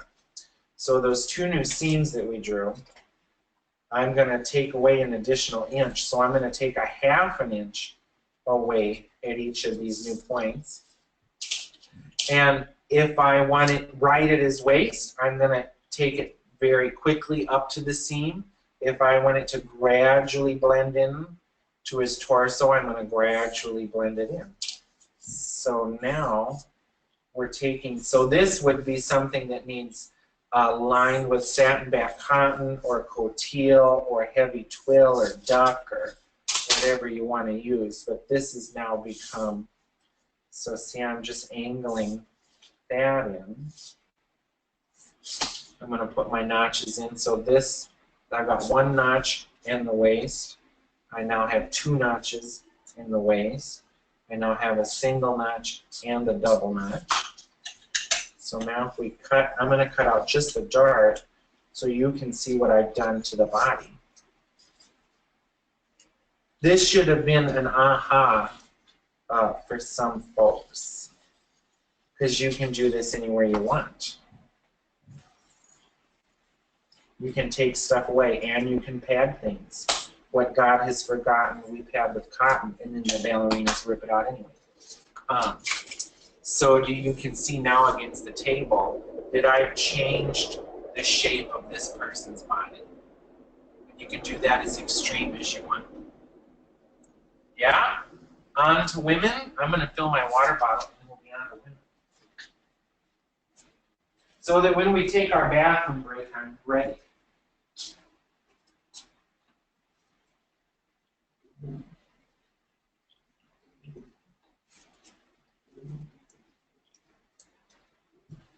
We have a question. Yes, I love questions. Do you use 5/8 inch seams, and do you add more at the side seams to give flexibility when altering? We use 1/2 inch, inch, and 2 inch usually. We always put 1 inch at the shoulders and the sides, and 2 or more than 2 inches at the backs, and we use 1/2 inch everywhere else. And the thing is, seam allowance with some 5/8 came from the first Singer treadle sewing machines to be mass produced. They just put some lines down to give you a guide. It just so happened that the longer line was 5/8. We have seam allowance, right? But when we sew, we actually draw on the stitching line on everything because we could care less about the seam allowance matching pretty. We care about like the exact pattern pieces matching pretty, and that's how we're able to do all this little banding and details, and like this is velvet applied over genuine leather. So seam allowance, yeah, seam allowance is good, but I certainly wouldn't take something like this and add seam allowance to it unless I was making it in a factory or making a dozen of them. Does that make sense? For a costume person, seam allowance has a different meaning than a home sewer or a fashion student. We don't care about seam allowance, it's there. Lots of times we'll cut stuff with great big seam allowance, and then when we're at the serger, we just trim it down to something that looks nice, or trim it down to 1 inch at the sides or 1 inch at the shoulders. So this pattern, I'll show you how we made this bodice after we do the ladies one. So we're on to ladies. This is going in the garbage. Does Vince need a corset? Does your brother need a corset? Maybe. I think he's the size of that dress one, don't you? Pretty close. Oh, much skinnier. Skinnier? I don't understand. It eats a little too much. Yeah, he'll turn into me. No. My dad's made like that, and all of a sudden. I was like pencil thin, and then I just let myself go. Let me get some more paper. Let's see what we need for. So now we're going to do the women's thing, and I'm going to skip right to putting the gap at the side.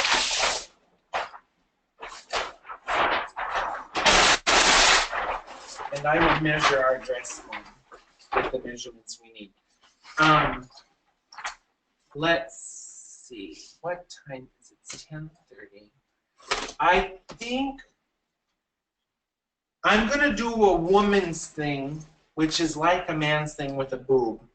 And I'm going to make a change to it. I'm going to line the waist up, and I will tell you why, and I will highlight you as to which step.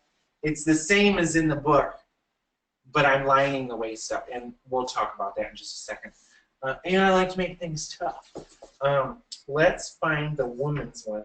This book should have the man's one first because it's like the gateway drug to making a woman's one. So let's figure out what measurements we need. And we're going to measure our skinny 2 dress form. We have a big 2 and a little 2. We need the bust. We need the waist. So I'm on page 107 for those that have the book. We need the bust, the waist, the back neck to waist. We need the shoulder and the neck to shoulder. We need the shoulder to the point. Where is her nipple? So that's another one of those things. You can measure a girl's shoulder to point is 10 inches, but if you want to push up her boobs, tits, I can say tits on Sunday. If you want to push them up, on your measuring tape, figure out where you want to push them up to. You don't even have to tell her. It'll just fit there. So we need her shoulder to point, and then we need her point to point. Same thing. If you want to push those girls in, if her point to point is 7, draft her point to point 6.5 or 6, and then that'll give her more cleavage. Because as we learned from our friend Timothy Goodchild, make it sexy. If it's not sexy, what's the point? He says it doesn't matter if it's kids, old men, elephants, donkeys, Chinese dragons, make it sexy. Then we need the front width, same as the man, back width, same as the man. Essentially, we're making a man's thing, but dealing with the boob. Before we measure her, I wanted to show you something on this page 107. So there are a lot of different computer drafting programs where you plug in measurements and it spits out body blocks. Years and years ago when I was just done with school, I played with a couple of them, and I think they've gotten better, but I'm going to, if we look together on page 107, this is for somebody who's, let's see there, I'm looking really tiny in these measurements. See, this person has pretty regular measurements, so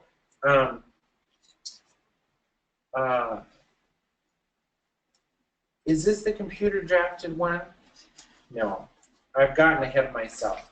Somewhere later, I'm going to find you in here. I'm going to find it now. They talk about computer drafting blocks. What I want to show you is, still with different proportions, you're going to get weird looking shapes, but if you kind of trust it. Oh, here it is.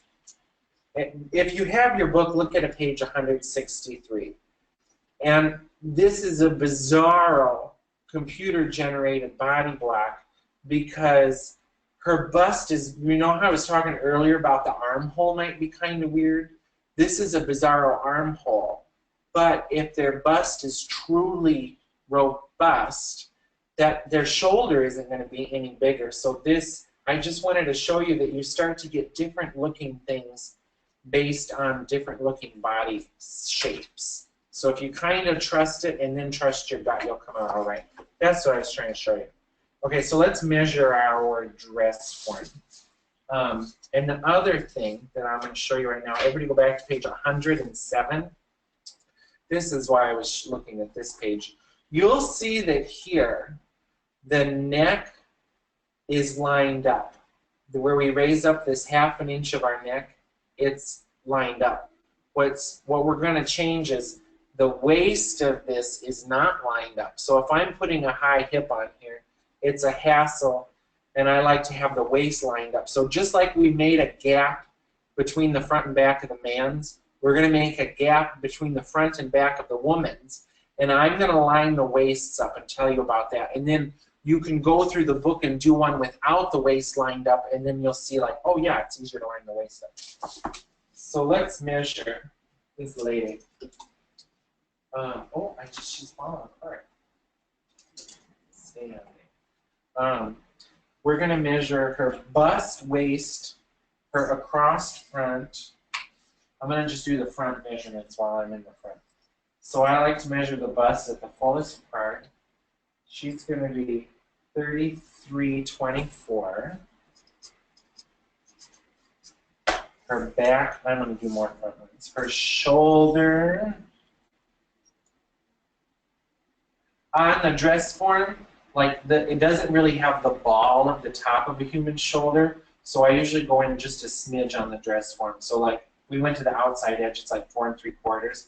I just want her shoulder to be 4. Her shoulder to point is 8.5. Her point to point is 6.5. Her front width, so I'm pretending I know where the meat of her arm is. Her front width is 10.5. And her back width should be bigger, is 11.5.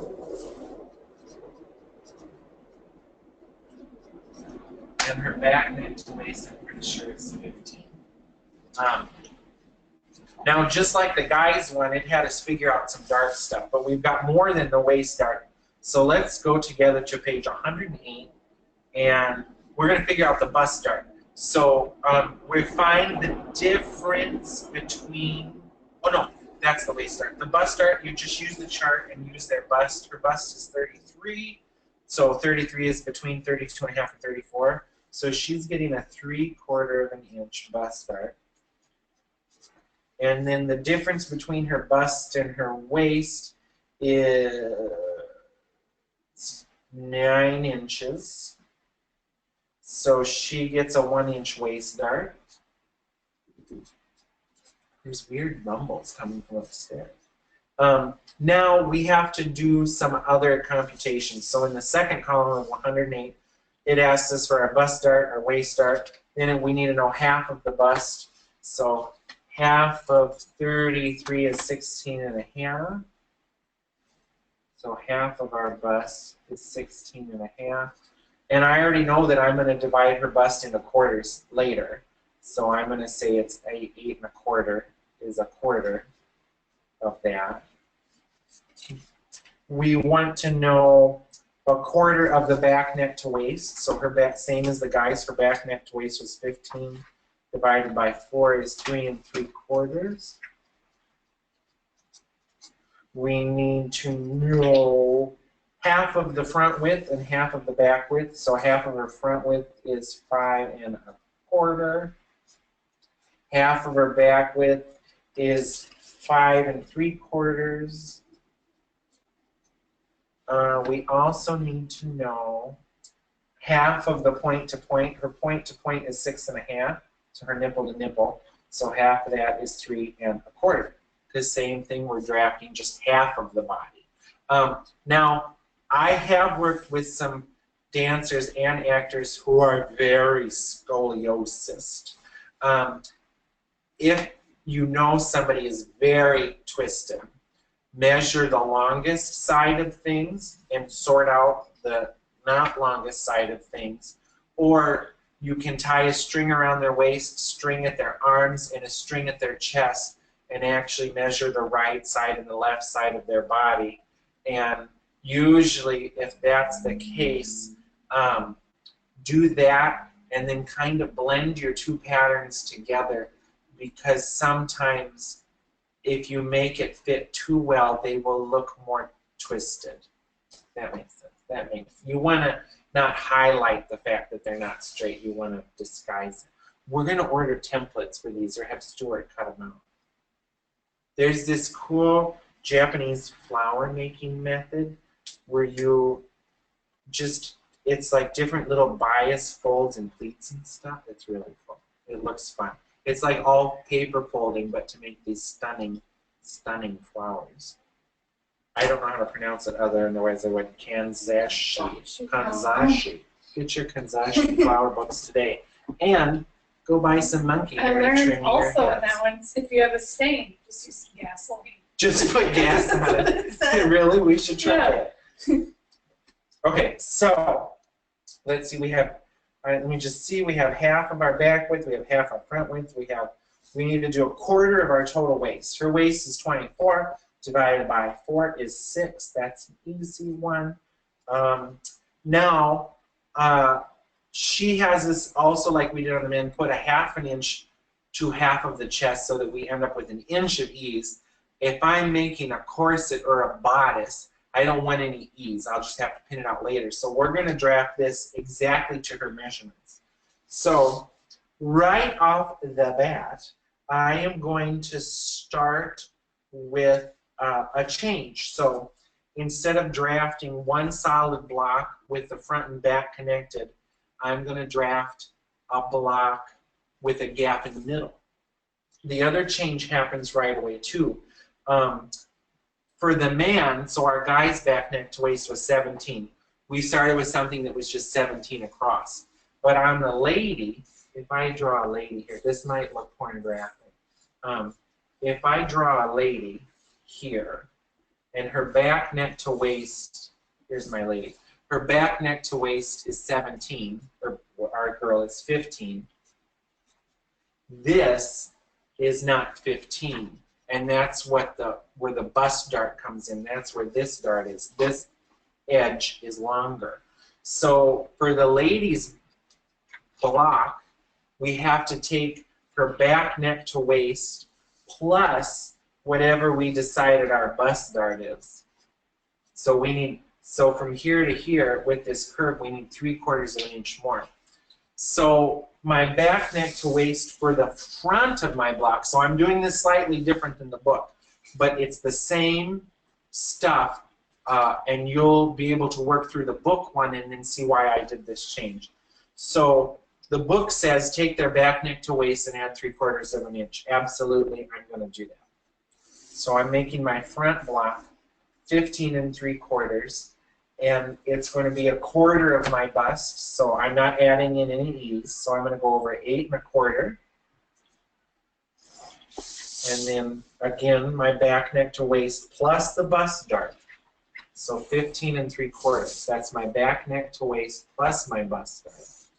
Then to line the waist up, so if you look ahead to like page, go to the last page of the women's. If you look ahead to page 114 and look at the block in both diagrams, you'll see the waist isn't lined up, and I like to line up the waist. So that's why I'm making my front 15 3/4, my back neck to waist plus my bust dart. Then since the back doesn't have a bust dart, the back of my block I'm going to make just 15. Okay? Hopefully that will make sense, and I haven't lost you. So we're doing the same thing in the book as the book says, except we're making the back box only the height it needs to be, not the height plus the bust dart. So now we have our back and our front. Okay. The next thing I'm going to do is figure out my front width and back width lines and my armpit line. So my back neck to waist is 15, and we divided that by 4, or we're going to right now. That's how far down we're going to come from the top line, and it's 3 3/4. So I can't go all the way across now. I'm just dealing with my front and back separately. So I'm going to go down 1/4 of the back neck to waist and 1/4 of the back neck to waist. And I'm going to do the same thing in the back. I'm going to come down 1/4 of the back neck to waist and 1/4 of the back neck to waist. So you'll see now that my lines are offset because I've isolated my front from my back. Then we just proceed just like it is. So, we shall proceed. We're going to do the neck and the shoulder and end up with kind of this 14-inch neck that we did on the original man. So we're going to go over 3 inches and up 1/2 inch from the rightmost top line. Then we're going to do our just because measurement down 1 3/8 inches. Now if I'm making a kid's thing, I probably only go down about 1 inch. So that's another thing. You could come up with some, you know, if you're making it for an itty-bitty person or a super tall person, these measurements that work for like a 14 to a 17-inch back neck to waist, you may want to shrink or stretch a little bit. And that's another place where you can experiment with the proportion wheel.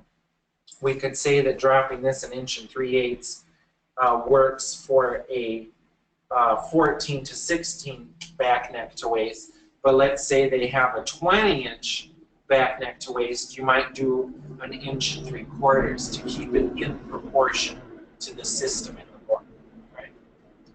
So her shoulder is 4, so now I'm going to angle 4 to where it hits that line. we're going to just do all the familiar looking things before we do the bust start. Her across front is 5 1/4.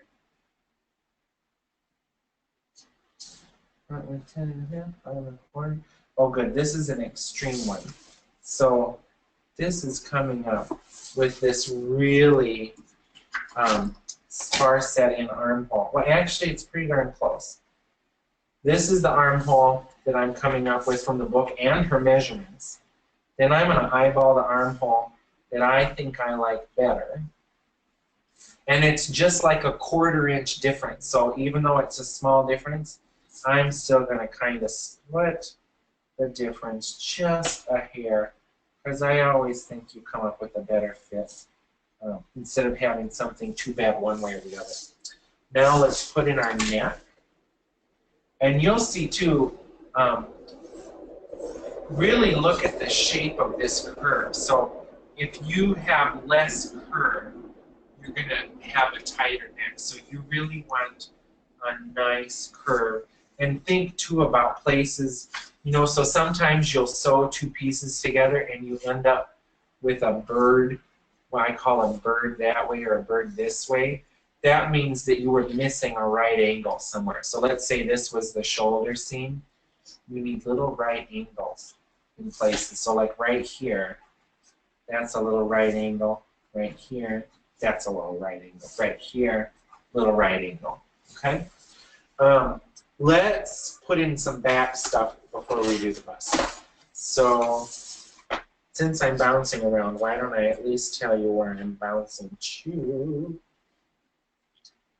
Let's go to, I'm at step 10 on page 112, if you just want to review, but same as the man's. So step 10 on page 112, I'm going to go over 2 1/2 inches and up a half. I'm going to put my back neck in. Then to figure out the back shoulder, I'm going to go over half of my back width, which is 5 3/4. The book tells me to go 3 inches above that. We're going to put the same 1/2 inch of ease in the back, so instead of 4 inches, I'm going to work my ruler to 4 1/2. And then I'm going to lay, this one comes out almost perfect. And the book has you do the shoulder to the back width with a straight line. You can totally do it with a straight line. I usually end up in a fitting, making that a little bit curved. Anyway, let's go ahead now, and we're going to put the back waist in just like we did on the man's. So the back waist of this, if you look at the bottom right of 113, at that figure 425, you'll see that there's these odd point, this odd spot, FF. We're skipping that because we have our weight. Oh, something fell out of this book. We have a lot of copies of this book. Somebody was doing Coney Island trippers, not strippers. What's a Coney Island tripper? So we're going to do the back of the woman's just like the man's because we have the waist lined up. And when you go through this exactly as it is in the book, you'll go like, oh yeah, I get it. 1/4 of our waist is 6 inches. And same as the man, we have to add the dart into it. So we have a 1 inch dart. So I'm going to go over 6 inches plus my inch dart. And I'm going to take away 1/4 so that the side seam slopes to the back. And then now I can connect up to my armpit. And then we are going to divide this back waist into half. And I think on the women's, she just flat out says to move the dart over a little bit. So we are going to follow that. She has you find the center and go over a whole 3/4 of an inch more. But now if this was a children's thing, you might go over a little bit less. So we found our new waist dart. And this goes all the way up to the line, to the armpit line. Because it's assuming, I think this method kind of assumes that women's stuff is generally more fitted than men's stuff. Which is a good assumption. So our back's done. It's to man's back. Okay, I'm going to have some water. Now we're going to do the bust. Aren't those pretty? Mm-hmm. We got a book of vintage postcards from like the 19-teens. They're all hand-colored and pretty. I'm not paying attention to what Rachel's doing, I swear. Okay, here's the hardest thing we will do today, but if we do it together, it will make sense.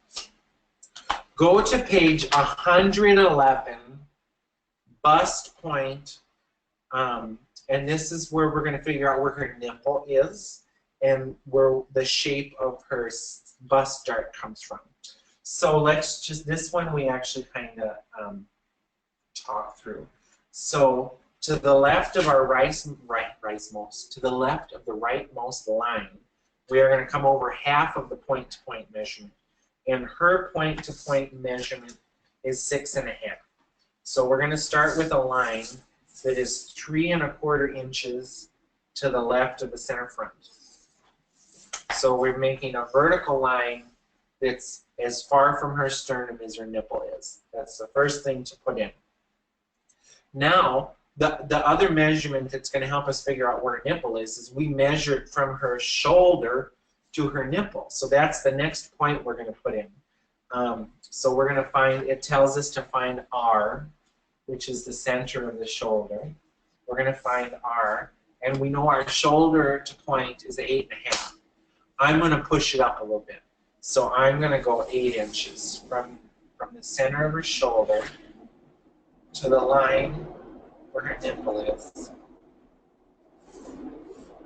And where that hits, that's the tits. It rhymes. So we figured out where her nipple is now on the front. Usually I say crotch in class. Today it's nipple. Now, the next thing that it says to do is draw in the bust point line, which is just a horizontal or a parallel line where the nipple is that runs all the way across the front. So if you see in figure 418, they've marked this S, for that's sassy. I would say that's where the sex is. It's Sunday, you guys. Now we need to draw a horizontal. We'll edit that out later. Now we're going to draw a horizontal line across here. And it tells you to use a faint pencil line, but I'm using a Sharpie so it shows. So this is now our bust point line. This is how high her bust is, or her nipple. So now we're going to do step 7. To the left of S, go over 1/2 inch and make mark T. So this is going to be the point of our dart. That's T right there. If we put the dart all the way to there, it'll look kind of like a 40s bullet brown. Now we are going to go down the entire distance of the bust dart from this bust point line. So we blocked in the bust point line, and our bust dart, we figured from the chart earlier, is 3/4 inch. So I'm going to go down 3/4 inch. And this line that I'm drawing right now, this is the center of the bust dart. So there's the center of the bust dart. Okay? Okay. Now we take the bust dart measurement and center it over the center line. So we want to take away 3/4 inch here. So half of 3/4 is 3/8. So now I'm going to come 3/8 on either side of that. And the top line, so I have a lot of lines here. This is why it says to do it faint in pencil. And the other thing the book tells you is to measure this line. So my top line is 4 3/8 to T, to the mark just outside the breast. Then, see what I'm doing? I'm pivoting my ruler, and I want to go the same amount for the bottom of the dart. So my dart is 3/4 inch. There's 3/4 inch in between my finger. But the bottom line is the same length as the top line.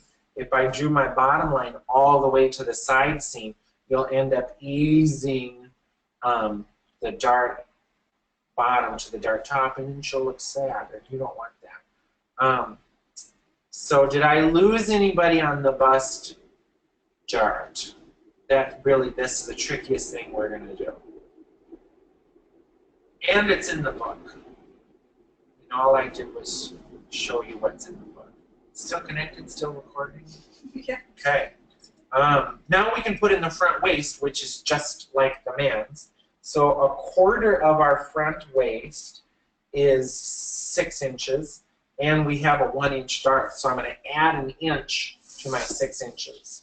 So I'm going to take 6 inches plus an inch is 7 inches plus 1/4, because we want the seam to scoot to the back, and then that connects right up to the bottom of the dart. And then we can go ahead and put our front waist dart in.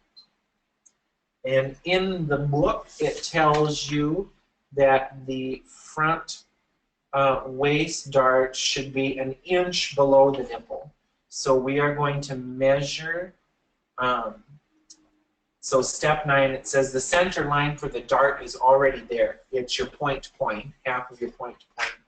And then it says to go down an inch, and then center the dart on that line. So we're centering our 1-inch dart on that line. Voila. Let's put a high hip on this sucker for review. Her waist to high hip is 3 1/4 inches. So I'm going to now go down 3 1/4 inches.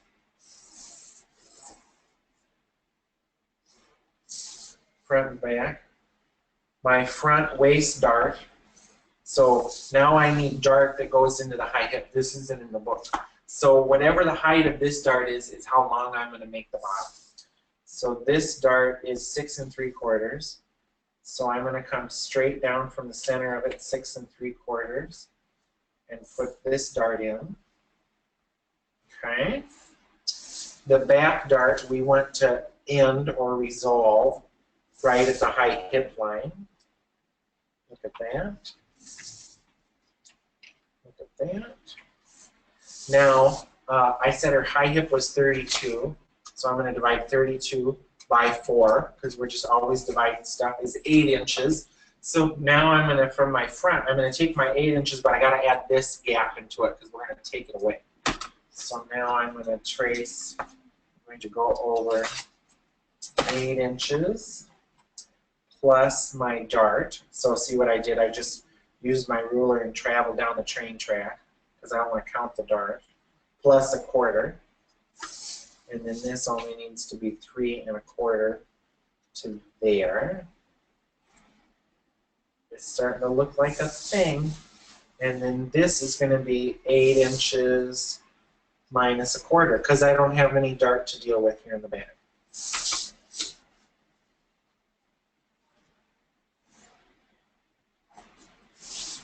There we go.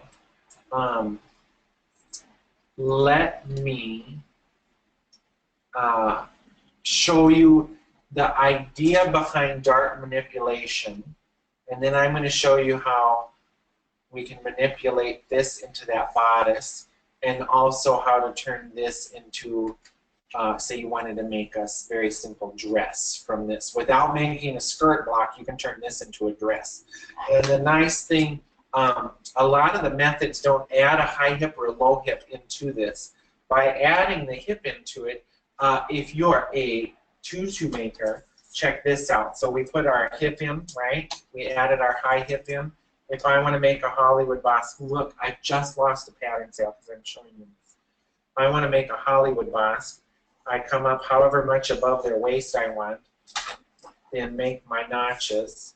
I now have a center front on the fold, a side front, a side back that we'll put on the bias. We'll talk about bias later, and a center back. So this doesn't really show.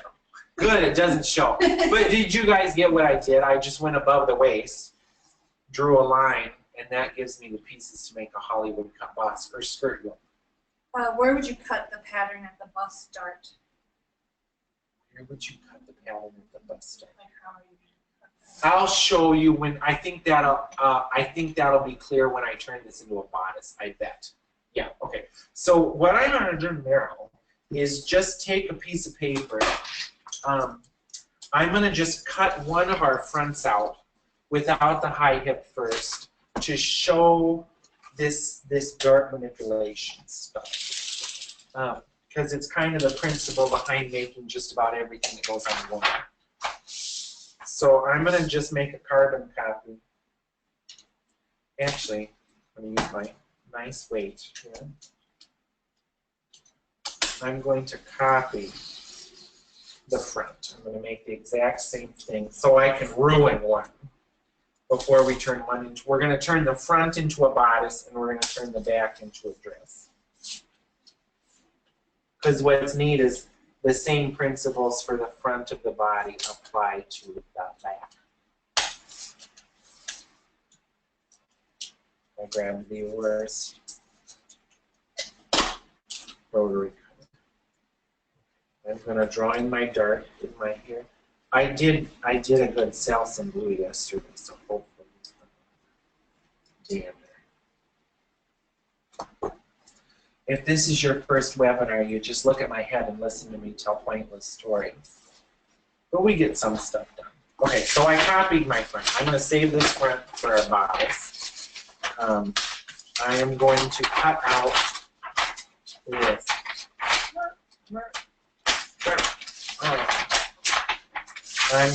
Now we're just going to look at from the waist up.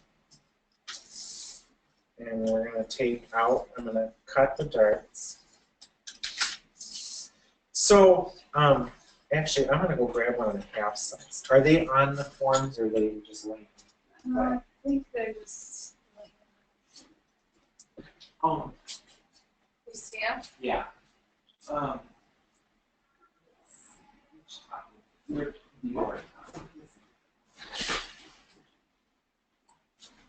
I'm coming.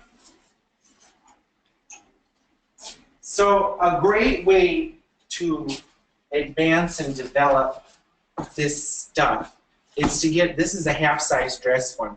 What's hard to believe is that this is half of a size 6 woman, an American size 6, but if we measure her, you'll see that she is. It's wild. So her back, this back neck to waist is 7.5, so that would be a 15-inch back neck to waist. This waist is 13.5, so that would be 27-inch waist. This point to point is 3.5, so point to point is 7.5. So it's bizarre to think that this is just half of a human, but it seems so tiny. What's cool is you can do all the steps in the book if you have a half-size dress form and make your body blocks in miniature. Then you can play with stuff in little. Like this is a Christian Dior top that Rachel made. So what's cool is you can work out stuff small, and you know she figured out her collar and her facing and everything. And this is really cool. It has a shawl collar on it, so there's no seam hidden underneath her lapel here. It just folds over nice. Where do you get your half size? These are from Amazon, but I know PGM and Wolf both make half-size forms.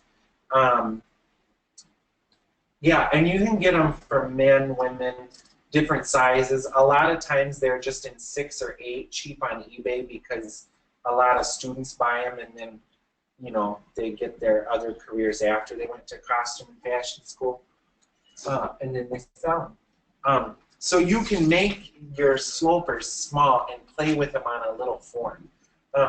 So what I'm going to show you now is moving darts. This is witchcraftery. So when I close the bust dart and the waist dart, you see how it climbs up? It makes a bust. There's her boob that will fit pretty darn good. You might have to mold in the bottom a little bit, tweak it a tiny bit in the armhole, but this is going to fit our dress form. Now here's where it gets fun. I can just kind of connect the two of them. I put a cut to connect my 2 darts, right? If I close the bust dart, it fits exactly the same by having only a waist dart. So instead of having a bust dart and a waist dart, if I close the bust dart and sew in this great big dart, fits exactly the same. I can do the opposite. I can completely close the waist dart. Now I have a single great big bust dart, and it fits exactly the same. Now if I want it to look like one of the Japanese slopers, I can cut the bust dart to the armhole and close it. It fits exactly the same. Look, that kind of looks like a princess seam already. Did you see what happened when I closed these two darts and opened the armhole? Bam, there's a princess seam. Look at that. Now it just gets so fun. I can cut straight across the front. This is like a Karinska bodice, kind of. They have a weird dart here in a lot of them. If I cut across the front with my terrible rotary, it's not even time. I'm going to cut my finger off. Can't hit me with the left. There we go. Now if I close that and have a weird dart in the front, it fits exactly the same. Cool.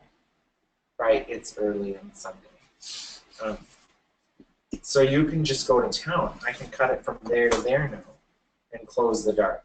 So having this dart up to the neck now, it will fit exactly the same. Actually, I'll kind of hold this on her girl. You want to put the camera over here.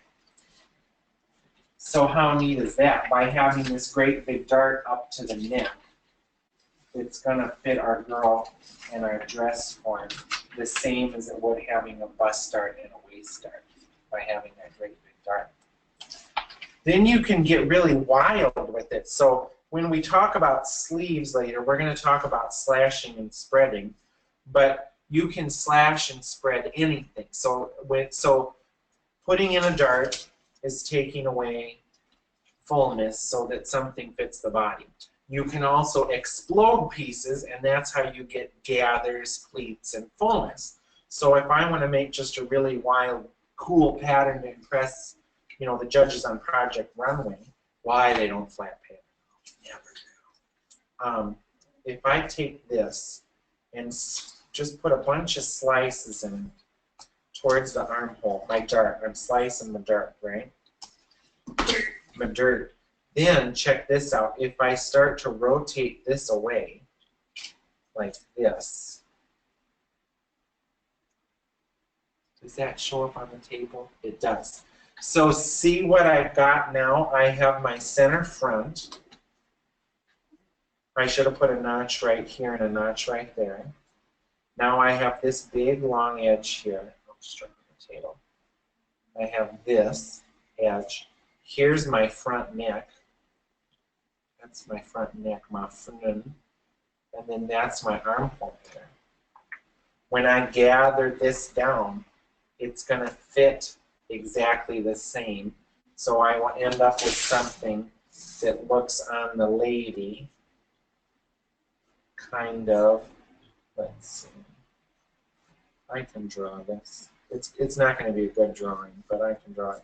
We're going to end up with a cut like that on each side, and then it's going to be gathered into the cut with no other seam. Here's my little picture show. See, so this, what we just did here,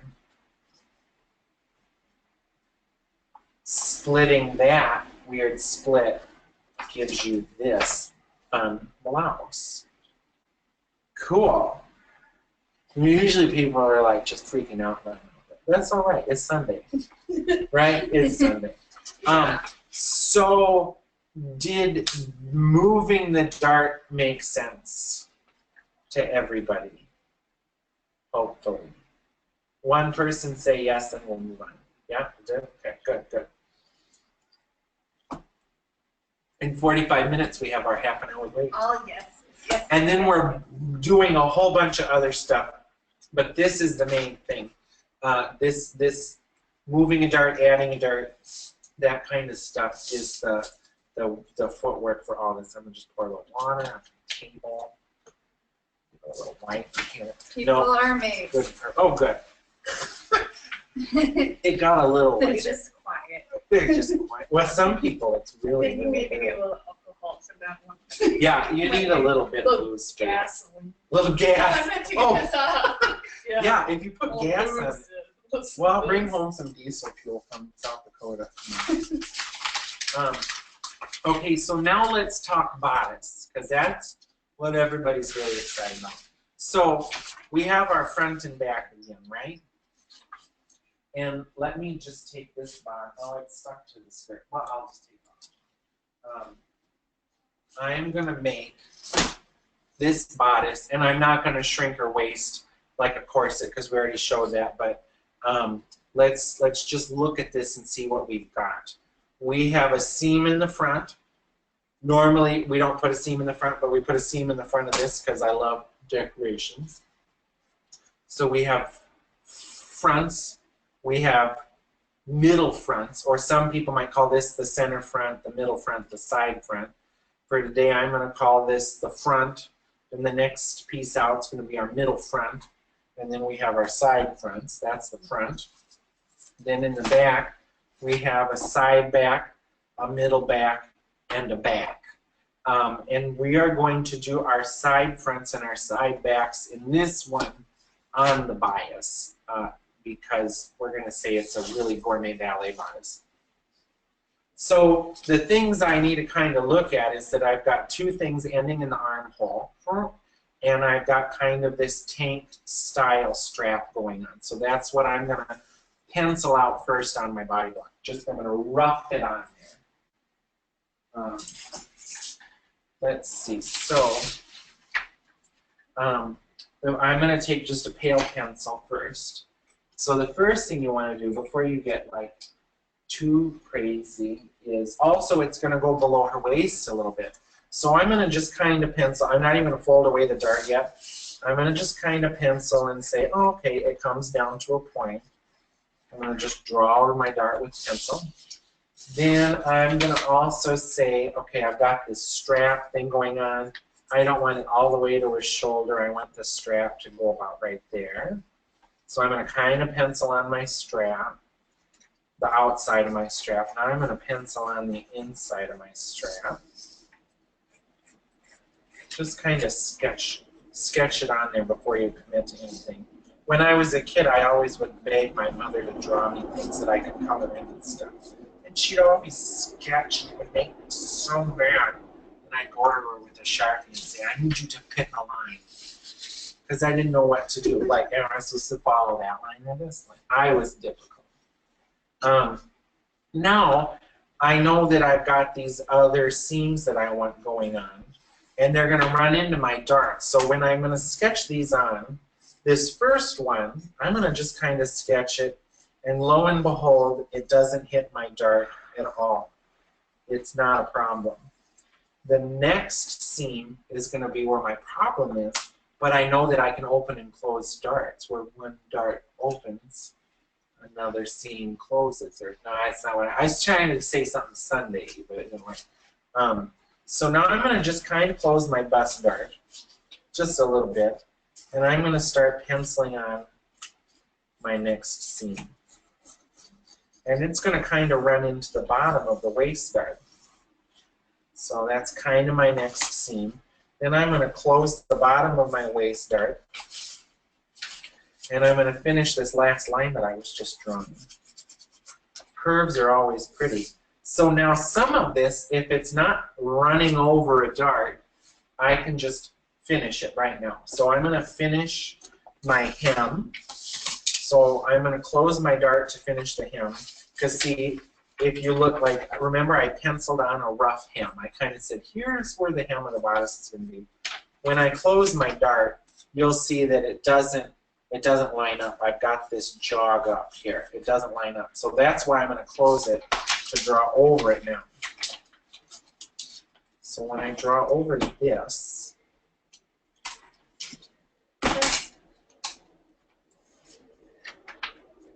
now I've got my hem done. And in fact, if I'm feeling really wild, I can just cut that right now because I've got the ruler. You don't need that.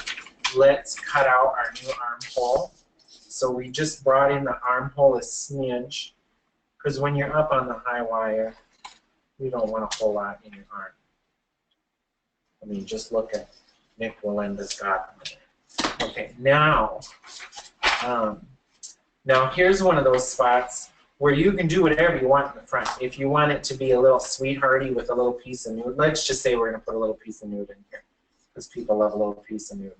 I'm going to draw in my little piece of nude right now.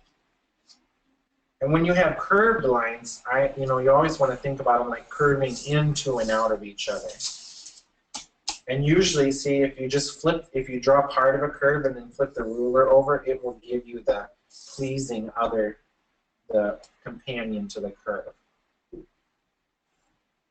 So that's going to be my little nude inset. This is going to be nude. And I want to put some sort of a thing so that I know where my nude piece ends. So I gave myself a little filled-in arrow there. That's where my nude ends. Look at that. We're on the way to bodice.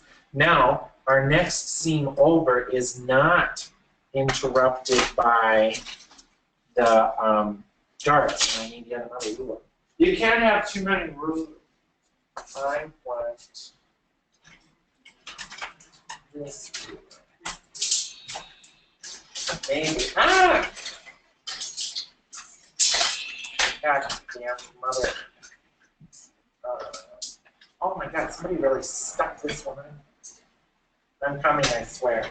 Or I swore I'm coming. Oh no, that's bad. I'm just ignoring him. So now, okay, so I just found a better ruler. You can't have too many rulers. So now I'm going to put my next seam in.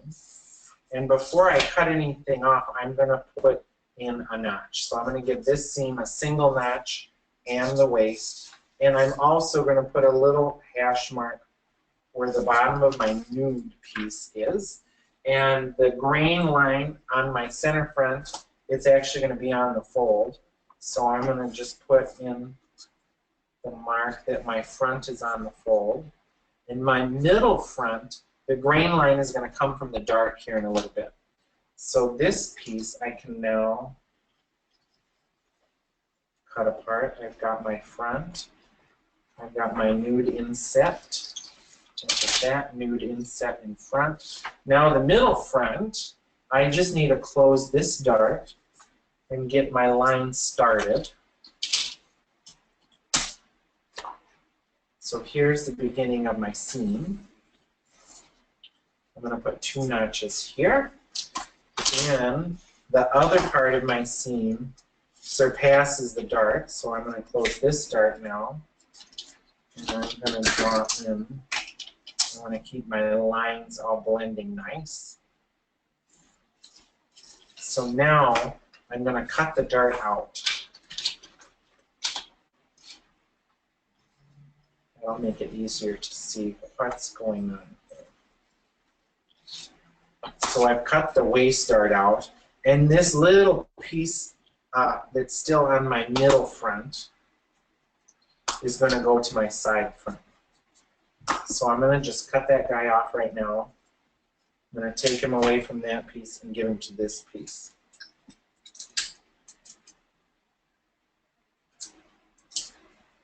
Then I'm going to just close that dart with tape, the bust dart, so I'm closing the bust dart. And then I'm cutting that off. So now I've got my side front. Now look how easy this is. That's the dart that was in the middle front. All I need to do is close it and tape it.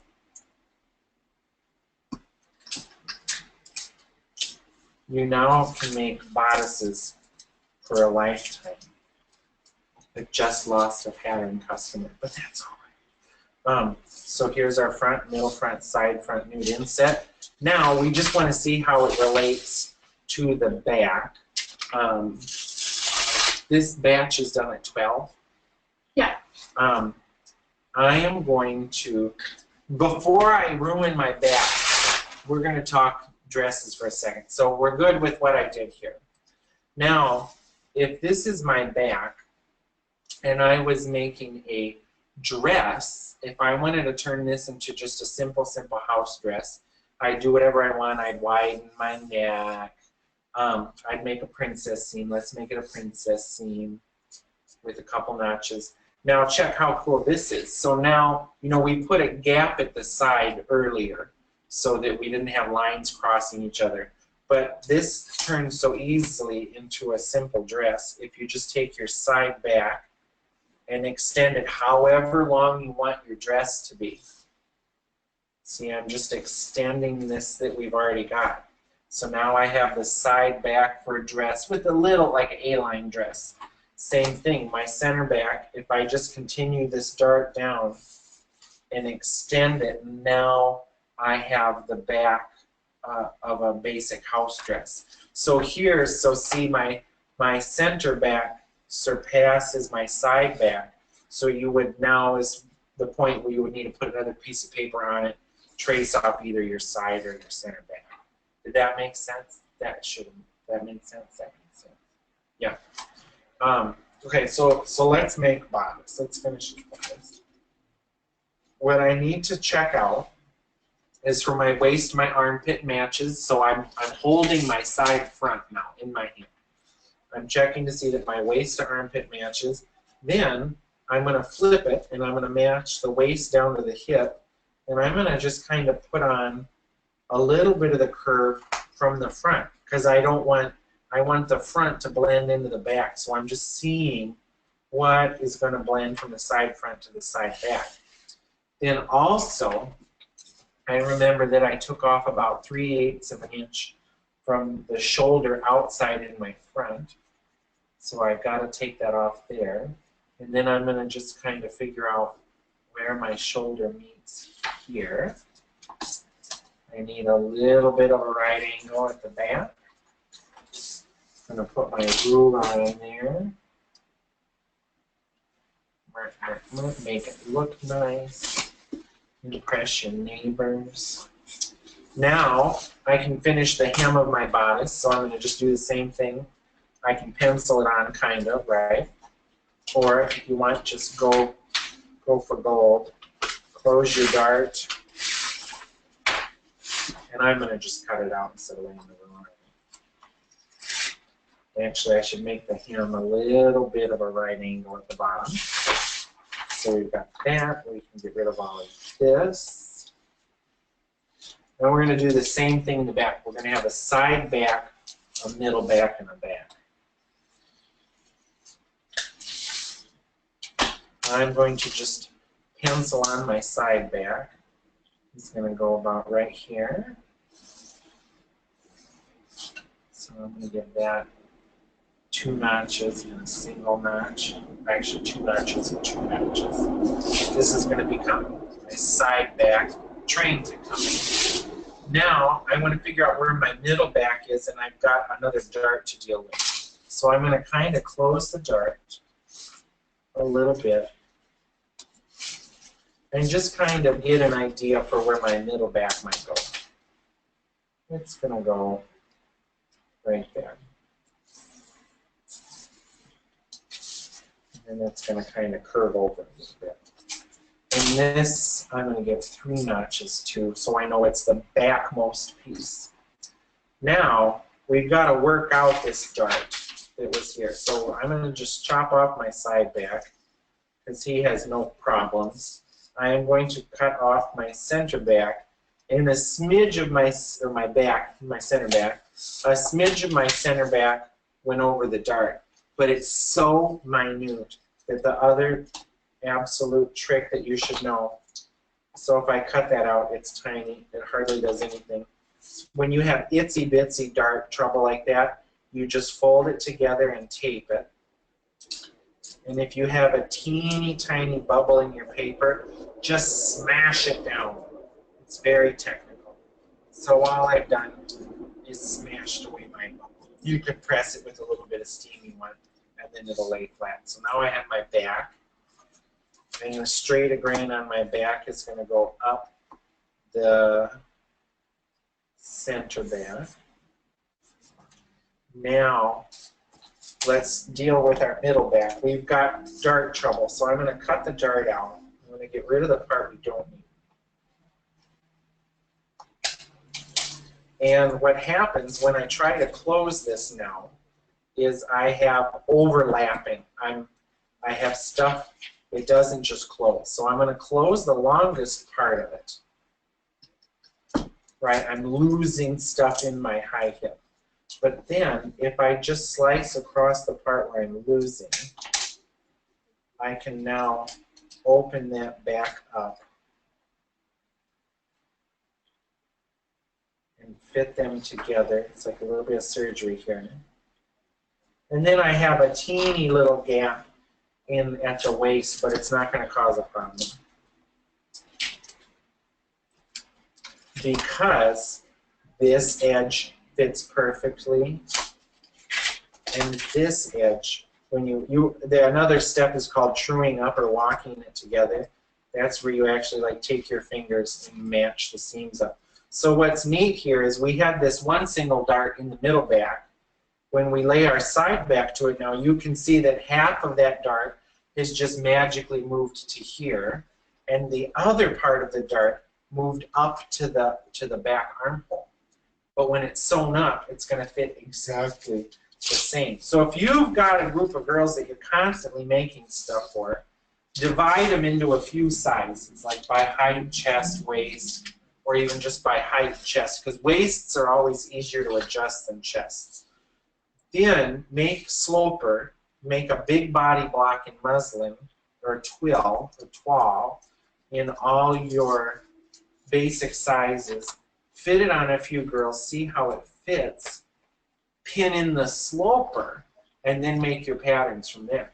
So now let's put the rest of our grain line on.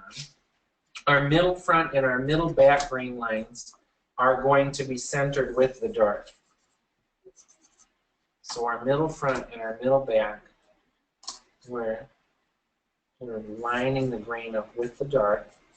Now, our side back and our side front, I run into a lot of patterns where they've put bias, so 45-degree angle from the waist. The waist is a straight line.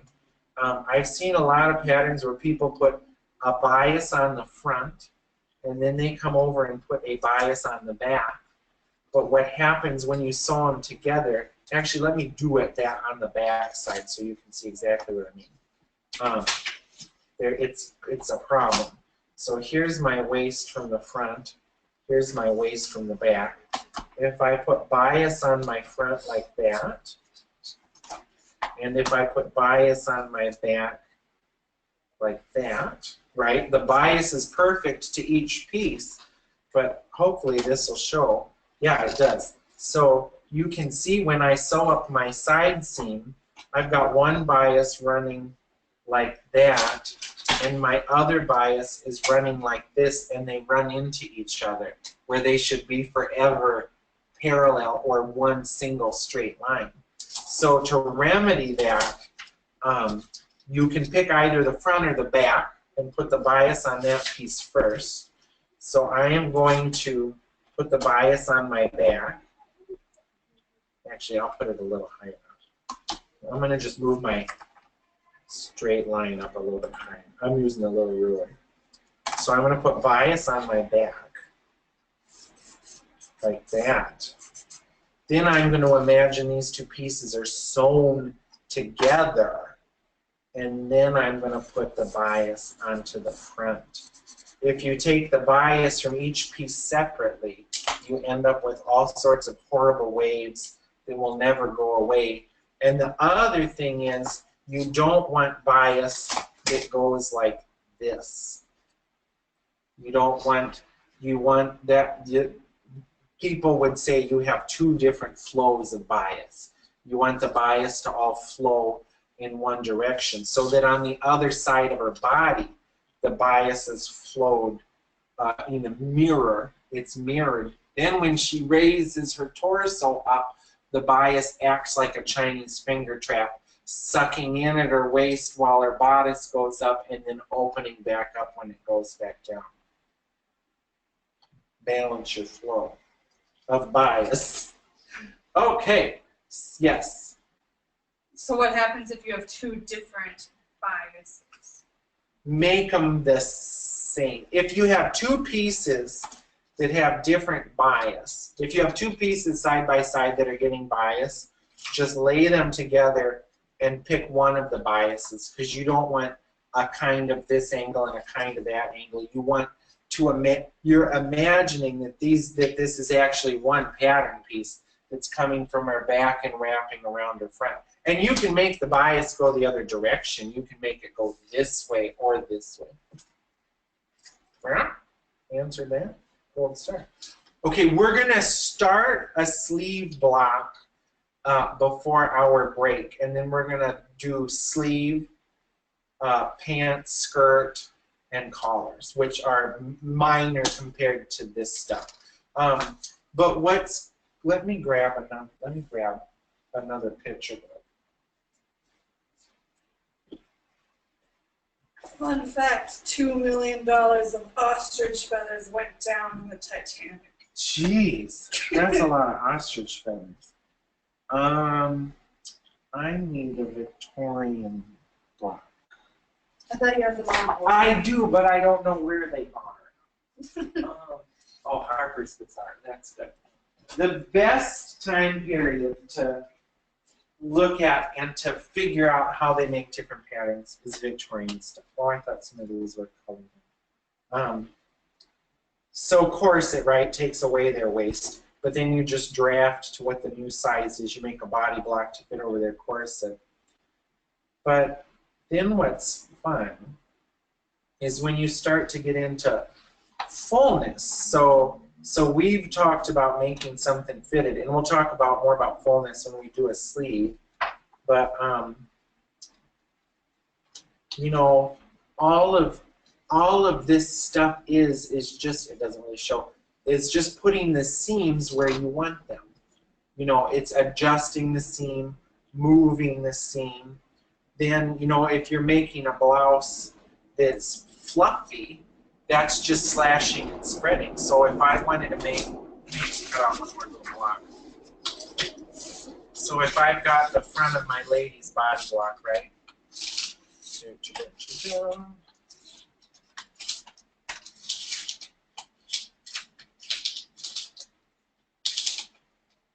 She's really skinny. Actually, if I go, yes, there we go. Get all that stuff.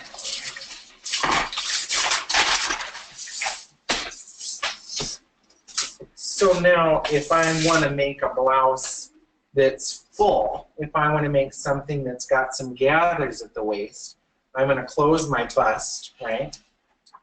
And my dart is just going to turn into gathers. So if I want something really gathered now, all I'm going to do is slice it in a few spots.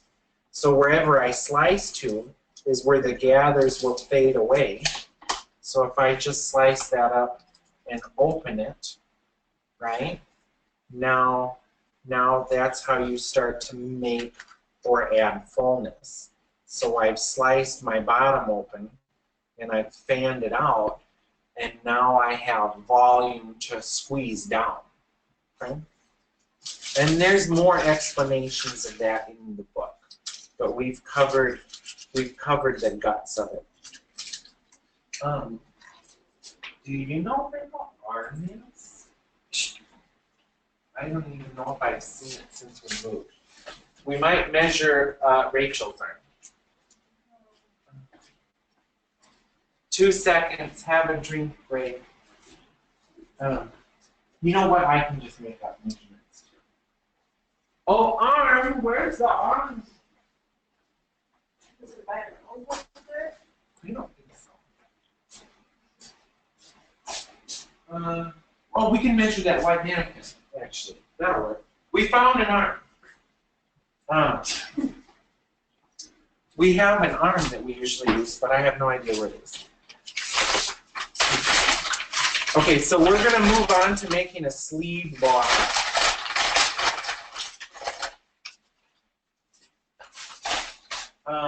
Let me find that page in the book. The sleeve starts on page like 136, 137. 136 is where we're going next. So we need the shoulder to wrist, the underarm to elbow, the underarm to wrist, the arm's eye, and the wrist. I will just go measure. We have a question about. Yes. Is a full bust adjustment done by slashing and spreading? To change the size of the bust would mean you need to make a body block for that size. That makes sense?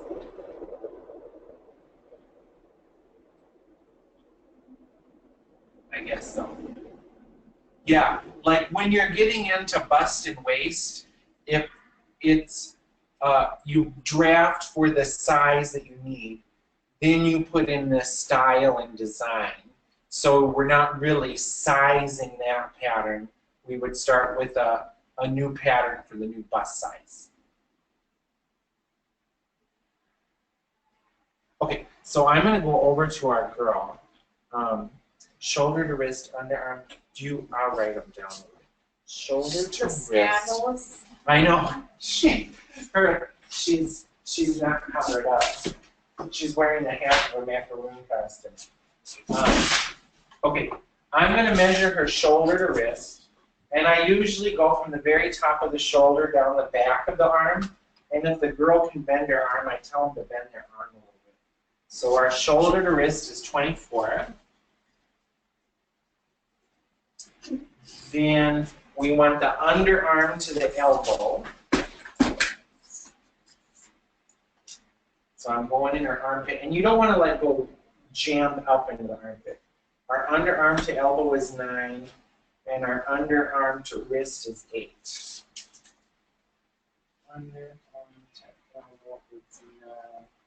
Underarm to wrist is 8. And sometimes you'll have, lots of times when we get measurements sent, we don't have these. We have the shoulder to wrist, and then we have the shoulder to elbow. That's enough to get you what you need. The other thing we need to know is the arm's eye. So that's around her armhole. Hers is so small, we're going to make it a little bigger. Her arm's eye is 15. And then her wrist is 6. Just like every lady's wrist. They're all 6. So now we're going to start drafting. We're going to do the basic sleeve block before the break, and then we'll alter it after.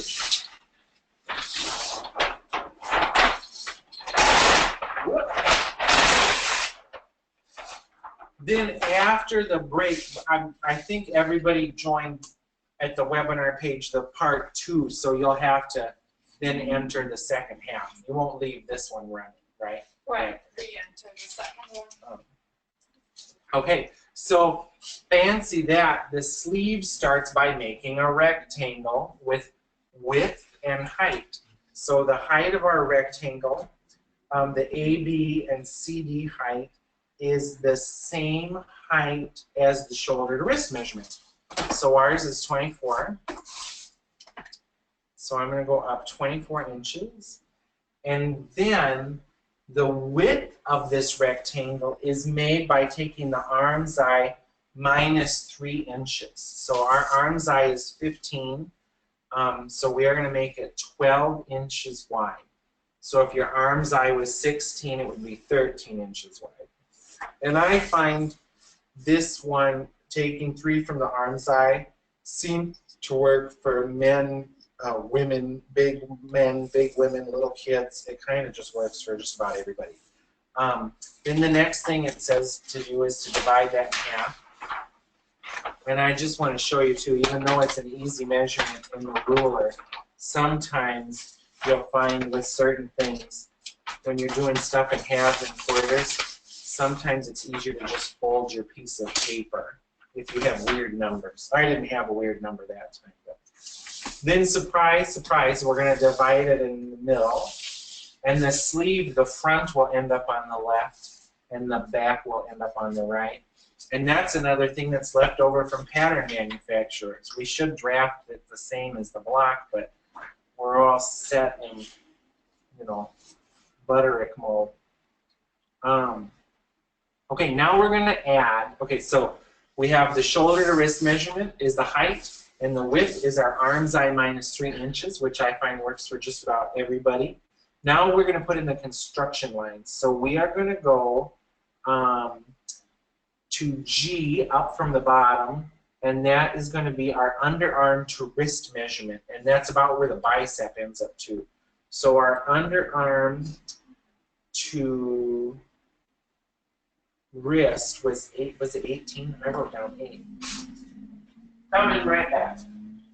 Our underarm to elbow is 9. Our underarm to wrist is 18. So I'm going to go from the bottom up 18 inches, and that's going to become the bottom of our sleeve cap. So I'm going to go up 18 inches, underarm to elbow, and then I'm going to go, let's see, locate G up from B, the underarm to wrist, sorry.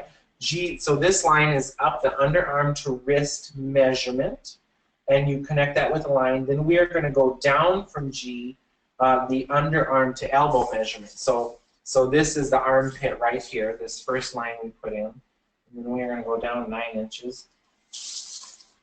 I do this so often without looking in the book that I don't do it in the same order as the book. So now we have the elbow, we have the wrist, and we have our front and our back. The next thing we are going to do is turn the top of this wrist and underarm. See? Oh, it has us work on the wrist edge first. So from the bottom outermost points, we're going to go in 1.5 inches on each side. 1.5 inches, 1.5 inches, and if you want, those are going to connect all the way up to this bicep line, or the bottom of your sleeve cap.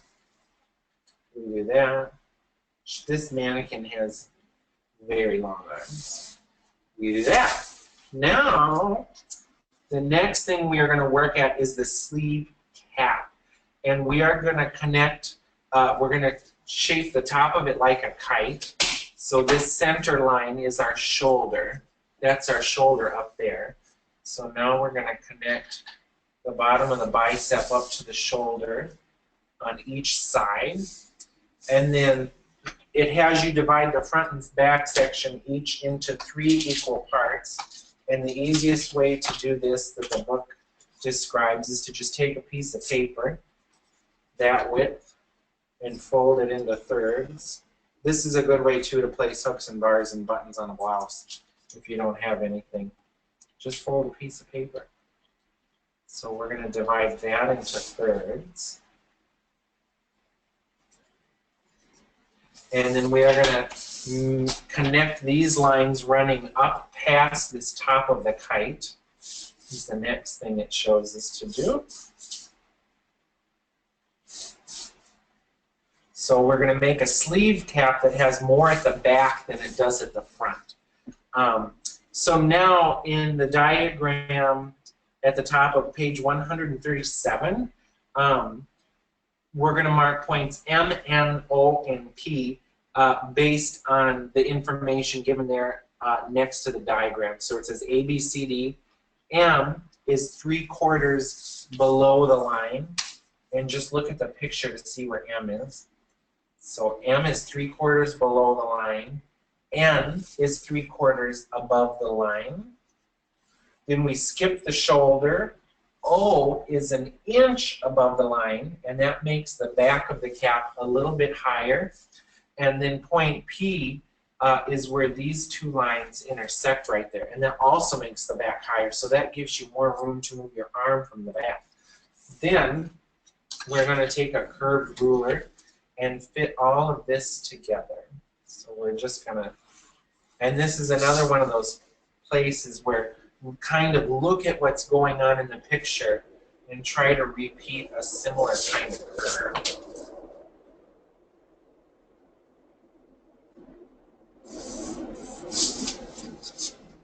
She's long. Alright.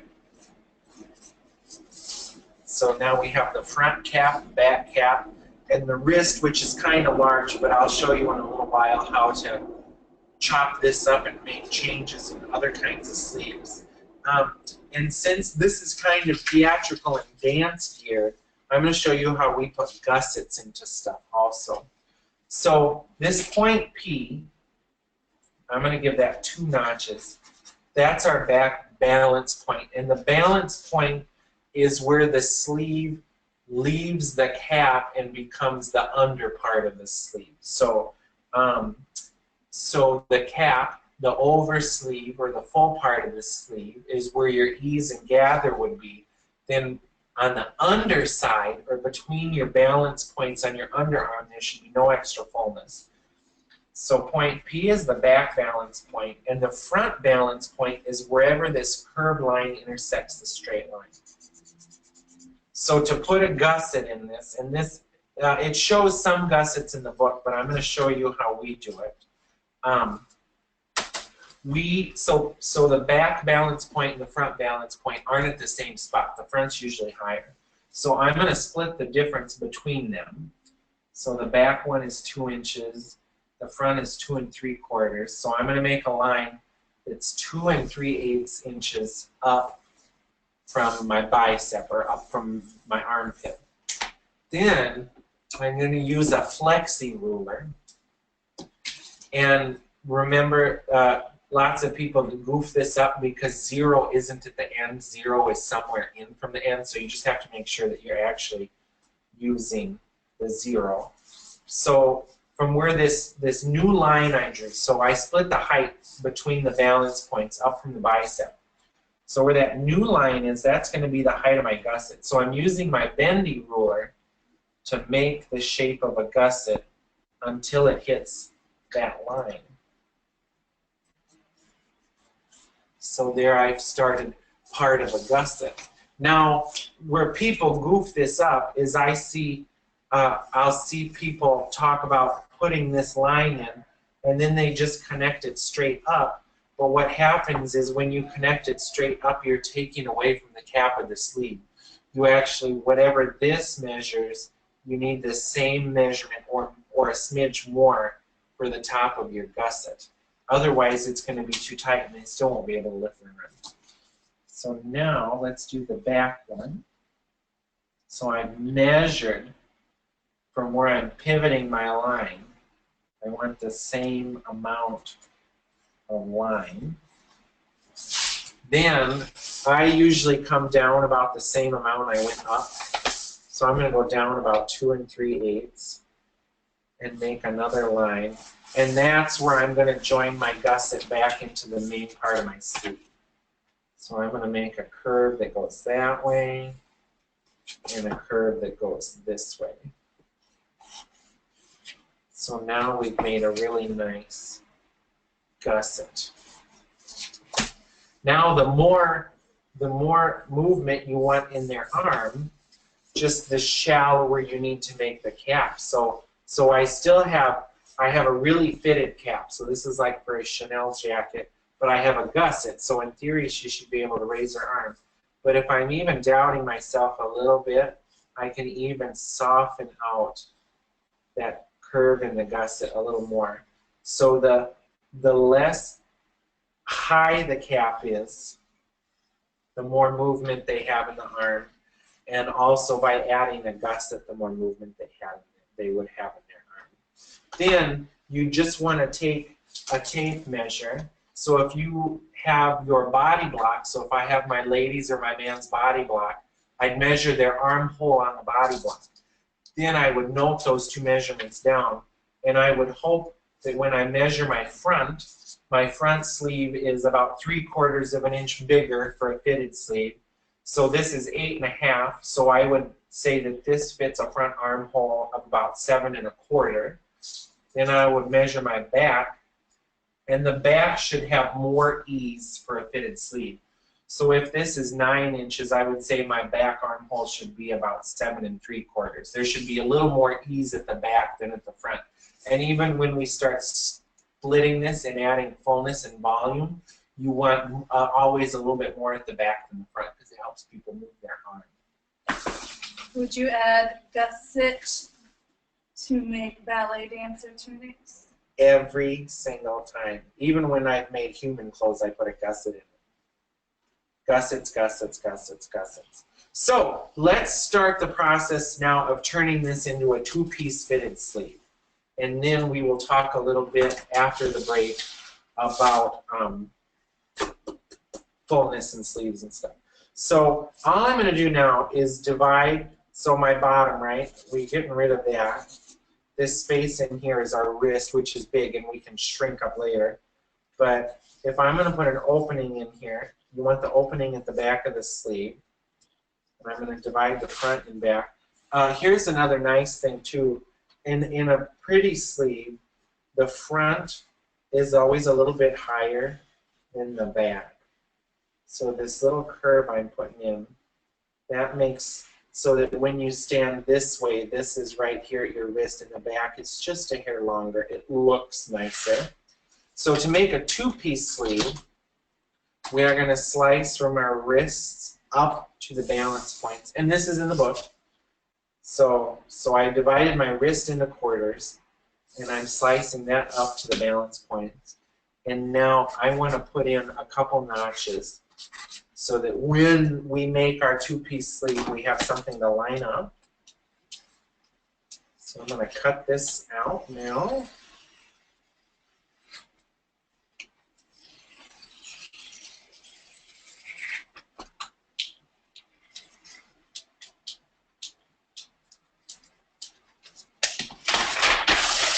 And to make a two-piece sleeve, we have an oversleeve and an undersleeve. So the oversleeve is the center core here. And this is in the book. This is in the book. Now I'm going to lay my undersleeve together. And I'm going to tape it together until the part where my seam is overlapping, because we added a gusset. So I've got this overlap here now, right? So to deal with that overlap, kind of like we did on the middle back of our bodice, I'm going to just split across there, and I'm just going to open it until my underarm matches up. So I've just opened this until my underarm matches. And we've gained about 3/8 of an inch of height here, which only helps our gusset. I'll hold it up closer to the camera in a second. So see, I've gained this little bit here. All that does is make the gusset even a little bit taller, which gives you even a little more room. And I kind of have a bird wing going on, so I'm going to soften that up. So now we have a two-piece sleeve. So see, now our back is longer. We look at it like this. There's our back, there's our front. Now let's put an elbow in it. So we know where the elbow line is on our goofy proportion mannequin. To me, it looks low.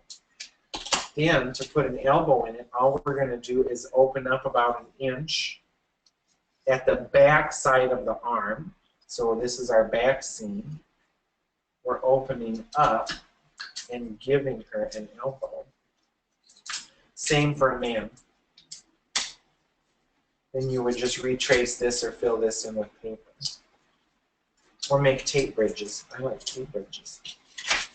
So see, now we have a sleeve with an elbow in it. So now the sleeve bends just a little bit. And that's nice. And it's break time. So everybody in a half an hour, log into part 2, please. Yes. Adios. And type in your questions in that second one, and we'll Yeah. get started. Yeah, so we'll do sleeves and fullness, then we'll do pant and skirt.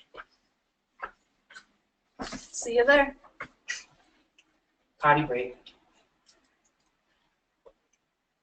Okay, I'm going to get hot glue before I forget.